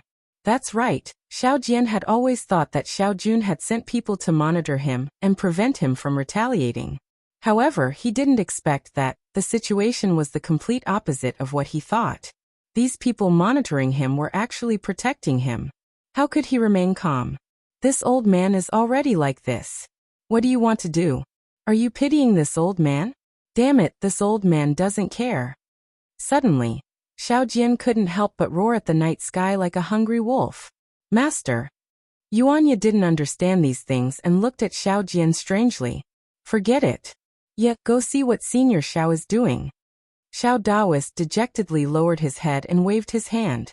Yes, master. Yuanya's unchanging answer quickly rushed into the Jiangqiao temple. In the west room, there was a huge wooden bucket. It was the one that Yuanya used to clean his dog. At this moment, the girl called Xiaoyan was soaking in it. Unexpectedly, a string of bubbles appeared in the clear water. Not only did it make a goo-goo-goo sound, it even showed signs of boiling. As for Lu Yi, his starry eyes stared at Xiaoyan's tightly closed eyes and her slightly reddened face. The anxiety on his face lessened. What? Xiaohua saw Yuanya rush into the west room. He didn't raise his head and asked indifferently, Is it raining outside? Was there thunder just now? Yes, Yuanya faced Xiaohua. It was as if the word master had disappeared, and he was used to answering. Oh, that's good. Spring rain is as precious as oil. Right now is the planting season. More rain is good for the crops. Right, if it rains, don't forget to put away the clothes. Xiaohua's answer was really out of Yuanya's expectations. He didn't understand what it meant by spring rain is as precious as oil. Also, did someone find trouble with your master? Do you need this old man to take action? Speaking up to hear. Xiaohua seemed to have suddenly realized something and hurriedly asked with concern. Facing Xiaohua's sincere smile, Yuanya felt guilty for no reason. He waved his hand and said, No need. Master has already sent those people away. Oh, that's great. Xiao Hua raised an eyebrow, somewhat surprised. If Daoist Xiao can handle it yourself, then that would be for the best. This old man will take a good look at this little girl. As he spoke, Xiao Hua once again stretched out his hand. His index finger and middle finger were placed together, precisely at the location of Xiao Yun's wrist where her pulse was. However, Xiao Hua's brows were tightly knitted together, a rare kind of doubt appearing on his face. Senior Yuanya opened his mouth wanting to say something, but he didn't know what to say, so he simply stopped asking and turned away. Immortal Elder. After Yuanya left, Louis couldn't help but ask, "How is Xiao Yun?" "Strange. It's really strange," Xiao Hua answered almost without hesitation. At the same time, the Dharma eye in between his brows slowly opened. The torrential rain at the Jiangqiao temple was very strange. Naturally, compared to the torrential rain, the falling thunder was even more worrying. That was the heavenly thunder that directly killed more than 10 people out of thin air. Xiao Jian didn't have the guts to hide this matter. He didn't even wait for Dawn to personally come to the Longevity Town's government office to report it. He didn't dare to let Yuanya handle this kind of matter. Yuanya would only make things worse. The Longevity Town's government office naturally belonged to the country of Xi's king, and also had its own set of rules. When the government office received the report, it was also as if they were struck by lightning. The Cloak Gang was able to run rampant in Longevity Town for so many years, so how could the official not know? When he received Xiao Jian's report, he almost wanted to smash Xiao Jian into prison at the first moment. Fortunately, the Jiangqiao temple was no longer the same as before. The official didn't know, but the advisor and others who knew Longevity Town like the back of their hand immediately dissuaded him. The person was already dead. Who would care about the benefits he gave when he was alive? Thus, the official brought his entourage, and also didn't wait for dawn to arrive at the Jiangqiao temple. They investigated the entire Jiangqiao ridge from top to bottom. They even checked the place where Zheng Mao and the others died more than 10 times. Even when the advisor and others were suspicious, they even invited Longevity Academy's principal Zhu Junfeng to investigate the Jiangqiao temple at dawn. However, the situation of the falling thunder killing more than 10 people was indeed strange, but the torrential rain that followed was also normal. Although Zhu Junfeng was extremely suspicious of Zheng Mao's death, he really didn't think that this kind of power that was close to the 5th level of essence power, and this kind of power that surpassed the 5th level, was something that the 3 Taoist cultivators of the Jiangqiao temple could do. Of course, this conclusion was also reached after he used the eye-clearing technique to see Xiao Hua's cultivation. Moreover, he didn't even think that in the entire country of Xi, other than those elders in the sects who had long disappeared, no one else could have this kind of cultivation. The only possibility was that Zheng Mao and the others were really unlucky. It was really because they were full of evil that they died under the heavenly thunder strike. Since the Jiangqiao town's officials believed that Zheng Mao was killed by the heavenly thunder strike, and even Longevity Town's principal Zhu didn't nod his head and tacitly agreed, then the one who benefited the most was none other than Taoist Xiao Jian Xiao. Although he didn't say that Zheng Mao of the Cloak Gang came to find trouble with him, but in the night, that rainbow-like sword light was still seen by the lonely and idle people at night. What did this mean? As long as they made a little contact, they would immediately get the same explanation as Zheng Mao's words. The Jiangqiao temple was favored by Taoist Xiao, the god of the sea. Ordinary people couldn't possibly hurt Taoist Xiao, who was a loner of the Taoist lineage. Not to mention that there was such concrete evidence. Even if there were some vague rumors before, it would attract many kind men and women to burn incense. Now that the Jiangqiao temple was in an uproar, there was no reason for the incense to not flourish. Early in the morning of the 7th day, from the beginning, there were a few men and women probing. Until late in the morning, groups of men and women swarmed into the Jiangqiao temple. Taoist Xiao Jian Xiao didn't even want to set up a divination stall in the Longevity Town, let alone set up a divination stall in the Jiangqiao temple. It was so noisy for more than 3 days. Until the evening of the 9th day, Xiao Jian suddenly received a sealed letter from Yuanya. That letter was red, and there was a small goose feather pasted on the outside. When Xiao Jian saw the letter, he frowned, because he knew that if there was a goose feather pasted on the letter, It meant that it was extremely urgent. He wanted to open the letter as soon as he saw it. But what was in the longevity town that made Daoist Xiao Jianxiao so anxious? This was simply impossible. Therefore, Daoist Xiao didn't care at all. After all, tomorrow was the day of the competition between the Jiangqiao Temple and the Shaojin Temple. That was the day of the Immortal Buddha ceremony. It was also a big matter for the Shaojin Temple and the Jiangqiao Temple. After that day, there could only be one temple in the entire Jiangqiao town. Of course, Daoist Xiao was sure that the Shaojin Temple would definitely be destroyed under his plan. Compared to the big matter of the next day, this goose feather letter was obviously insignificant. Daoist Xiao could even see the perverted smile of the Shaojin Temple's bald head in the goose feather letter. The goose feather letter had been thrown in the corner for 2 hours already. Xiao Jian didn't even ask Yuanya how he received the goose feather letter. After Xiao Jian sent off the last batch of worshippers and said that there was an even more important challenge the next day, the last batch of worshippers left resentfully with some copper coins. Even if Xiao Jian was willing to fulfill their wishes, Daoist Xiao wouldn't be happy. To make the descendants of worshippers who didn't have any children be comparable to the sand on the beach. Even if Xiao Hua was given 100 times more power, he still wouldn't be satisfied. Xiao Jian, who was lying on the bed, stretched his body. He tossed and turned but couldn't get up. Maybe it was because of the competition the next day, or maybe it was because he was still worried about something, but he couldn't fall asleep for a long time. When he saw the goose feather letter in the corner, he simply lit the oil lamp and sat up. As the saying goes, if you don't find it strange, you will be defeated. Daoist Xiao had already made up his mind to not believe anything, so he opened the goose feather letter. However, when he finished reading the words inside, Xiao Jian immediately jumped up from the bed. Because this goose feather letter only had a few words written on it. My daughter is sick. Daoist Xiao, please have mercy. Signed off, Hao Jianzhong. Although the name written on the goose feather letter was Hao Jianzhong, Xiao Jian's gaze didn't stop on these 3 words for a moment. His mind immediately appeared in Changxing town. Under the scorching afternoon sun, sitting in a small sedan chair, the kind Hao family's young miss who wanted to give him copper coins. With this thought, how could Xiao Jian still stay in the east room? Those few copper coins in the afternoon, those few meat buns when he was hungry, it was no different from sending charcoal in the snow. Amidst the cold words and disdainful gazes of the bystanders, the Hao family's young miss clear gaze, that faint smile, and that questioning that didn't contain any meaning of charity, immediately drove away Xiao Jian's tiredness. The Hao family's young miss was in trouble. How could Xiao Jian just stand by and watch?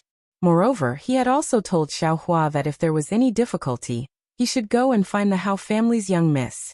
Now that Squire Hao's letter for help was in front of him, how could he not go? But just as he took the things and valiantly rushed out of the east wing, the cold wind in front of him blew away his impulse. Yes, the goose feather letter mentioned Daoist Xiao. It must be that Squire Hao knew about the miracle of Jiangqiao Temple and Daoist Xiao's magical ability, so he thought of me in this crisis. But am I Daoist Xiao? I'm afraid that if I don't bring Yuanya, I won't dare to go to Jiangqiao Temple, right? The Hao family's young miss is sick. If it was an ordinary illness, only the doctor in the medical hall would be able to deal with it. Squire Hao might not think of Jiangqiao Temple. But since he mentioned Daoist Xiao, it must be a thorny matter. I'm afraid this old man will have to discuss it with Senior Xiao. After thinking for a moment, Xiao Jian secretly walked to the west room. The west room didn't change much from a few days ago. The water in the big wooden barrel was still steaming. Xiao Yan was still lying inside and hadn't woken up. Even someone as strong as Xiao Hua couldn't think of a good way to wake her up. In a corner of the west room, Louis had already curled up his small body and fallen asleep. This child was mentally and physically exhausted, and his body was also deeply damaged by the cloak gang. Now that he was in front of Xiao Hua, he didn't have to worry about anything. How could he endure? In a day, he was only awake for 4 to 6 hours. The rest of the time, he was sleeping soundly.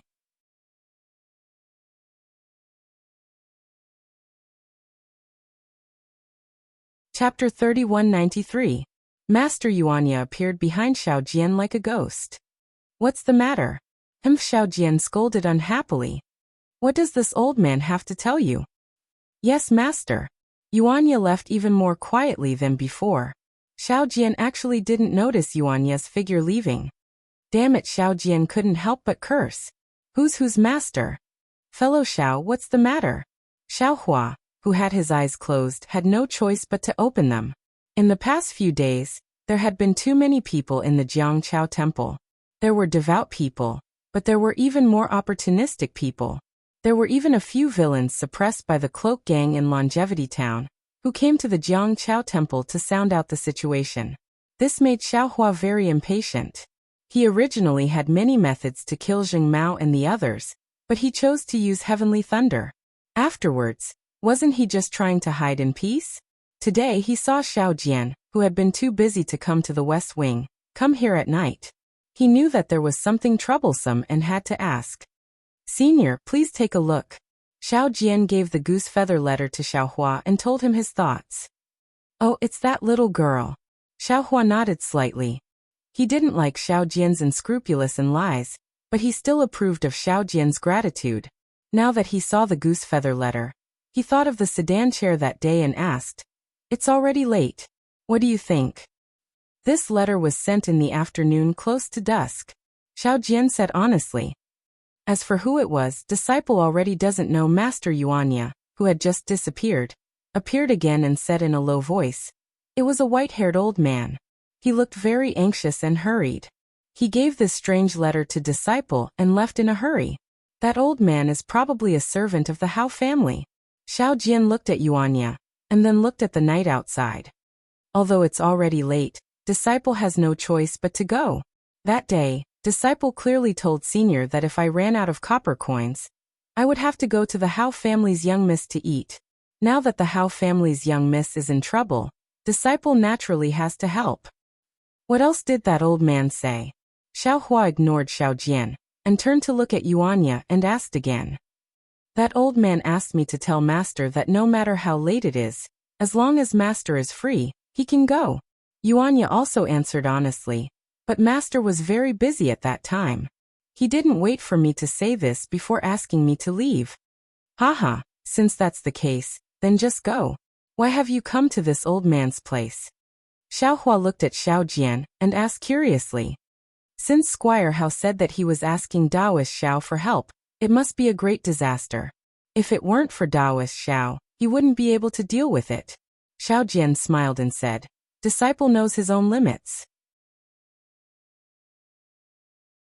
It's difficult to save the Hao family's eldest miss from this abyss of suffering. Senior, please help me. Xiao Hua didn't know much about Longevity Town. That Hao family's eldest young miss was one of the most unique people in the beautiful scenery. Thinking of that afternoon's calm and respect, Xiao Hua could only stand up, look at Xiao Yun in the wooden barrel, and say with a bitter smile, This trouble hasn't been solved yet, and now another trouble has come. There are so many troubles in this world. This girl Xiao Jian had never asked before, but he could not help but feel curious. You don't understand. It's pointless to talk to you. Xiao Hua was not polite at all. He waved his hand and said, This old man will go with you to the Hao family. Thank you, senior. Xiao Jian laughed and hurriedly called out to Yuanya. Yeah? Quick, you run fast. Quickly go down the mountain and find an ox cart. Why find an ox cart? Xiao Hua asked curiously. Xiao Jian smiled and said, It's already late at night. If I wait until we reach Squire Hao's house, wouldn't it be daybreak? Xiao Hua frowned and said, Can't we just fly over? Senior Xiao Jian was a bit surprised. You can fly? Haha, Xiao Hua laughed. That's right, if it was 10 days ago, let alone fly, he wouldn't even be able to stand steadily. Let's go. Xiao Hua clapped his hand and took out a flying talisman. Using what little magic power he had left, he placed it on his own body. He then grabbed Xiao Jian's neck and said, Don't be afraid. Just point out the location of Squire Hao's house to this old man. Yes, disciple understands. Xiao Jian didn't feel awkward being grabbed by Xiao Hua's neck at all. Instead, he felt that Xiao Hua was even more mysterious. Xiao Hua activated the flying talisman, and flew out of the Taoist temple with Xiaojian. They flew into the dark night. Yuanya jumped onto the banyan tree and stared at Xiaohua's back. His eyes were filled with envy and fanaticism. Even after Xiaohua's figure disappeared, he was still unwilling to leave. That night, Yuanya didn't play his mournful musical instrument, which was a rare occurrence. Under Xiaojian's guidance, Xiaohua quickly found the location of Squire Hao's house among the tens of thousands of lights. He saw that it was a manor that was several mu in size. The manor was brightly lit and it looked very lively. Xiaohua only used his divine sense to scan the manor, and roughly knew what was going on inside. Thus, he brought Xiaojian to a place not far from the manor. He looked at the door of Squire Hao's house that was also hung with a few lanterns and said to Xiaojian, "Daoist Xiao, in front of others, this Xiao is your follower. You should do whatever you need to do. If you encounter anything abnormal, this Xiao will naturally act. Do you understand?" "Yes, this disciple understands." Xiaojian nodded. He smiled and pointed at his cloth bag and the peachwood sword in it and said, "Otherwise, this disciple wouldn't have taken these things." And Xiaohua nodded. Then Xiaojian cupped his hands towards Xiaohua and walked towards the door of Squire Hao's house. Xiaohua closed his eyes and put his hands in the sleeves of his Taoist robe, and slowly followed behind Xiaojian. Xiaohua wasn't familiar with Longevity Town, and was even more unfamiliar with Squire Hao's house. Although he had seen a bit, he was still confused. Since it was like this, why not let Xiaojian take the lead and make things clear? If it was really worth Xiaohua taking action, then it wouldn't be too late for Xiaohua to take action. Io. Daoist Xiao.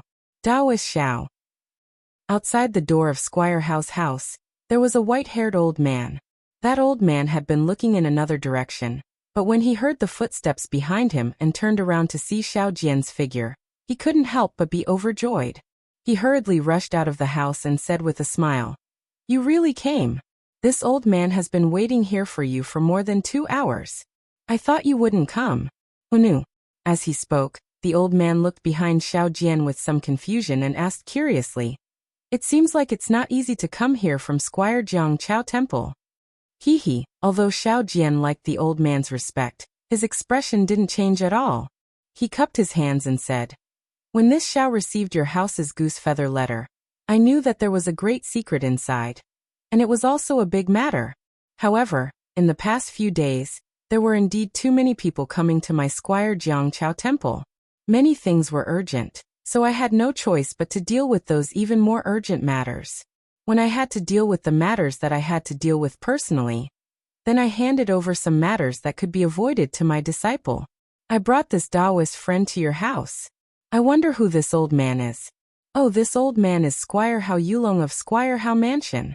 The old man hurriedly smiled and said, "This afternoon, this old man brought Squire Hao's goose feather letter to Squire Jiang Chao Temple to meet Taoist Xiao." Seeing that Xiaojian didn't answer his question, Hao Yulong didn't dare to ask any more and hurriedly said, "It's just that there are too many good people in Squire Jiang Chao Temple. This old man saw that Taoist Xiao couldn't find the time, so I gave the goose feather letter to your disciple." And at this point, Hao Yulong hurriedly stopped and said with a smile, "However, this old man told your disciple that no matter how late it was, as long as Taoist Xiao was free, he had to come. This old man knew that Taoist Xiao would definitely keep his promise, so I've been waiting here. Come, my squire has been eagerly waiting for Taoist Xiao's arrival." As he spoke, Hao Yulong hurriedly asked Xiaojian to come forward. At the same time, he also very politely nodded to Xiaohua. Xiaohua didn't mind. He grinned and closed his eyes again. Following Hao Yulong to the entrance of the Hao mansion, Xiaojian felt a bit emotional as he looked at the entrance of the cave. He understood in his heart that for a big family like Squire Hao in Longevity Town, the entrance wouldn't be open very often. Unless it was an important guest, they would have to go through the side entrance. He had also been to Squire Lu's house before, but every time he entered through the side entrance, he had never received such courtesy. Now that Squire Hao had opened the entrance, Xiaojian had already received a courtesy that he had never received before. "Quick, inform the squire that Taoist Xiao from Squire Jiang Chao Temple has arrived." Hao Yulong immediately shouted towards the entrance as soon as he reached the entrance. There was a similar response from inside, and the sound of footsteps hurriedly went away. Squire Hao, seeing how respectful the Hao mansion was, Xiao Jian's heart couldn't help but become nervous again. He glanced at Xiao Hua, who seemed to be asleep behind him, and whispered to Hao Yulong. What illness does Miss Hao have? Why is there such a big lineup? If possible, I would like to ask Squire Hao to reveal a thing or two in advance. If it's an ordinary illness, there's naturally no need to invite Daoist Xiao. Hao Yulong seemed to have something that he couldn't say, so he only sighed and said, This matter is hard to explain in a few words. I'll have to ask Daoist Xiao to move your toes. Once you enter my mansion, you'll naturally know. Seeing that Hao Yulong didn't say anything, Xiao Jian could only nod his head, but the doubts in his heart grew even stronger. After entering the Hao mansion's entrance, a few servants wearing green clothes and small hats immediately came up to greet them. These servants had respectful expressions on their faces, as well as the green bricks, green tiles, carved beams, and painted pillars along the way. And even the strange flowers and plants in the night didn't attract Xiao Jian's attention. He had always been wondering what exactly happened to Miss Hao.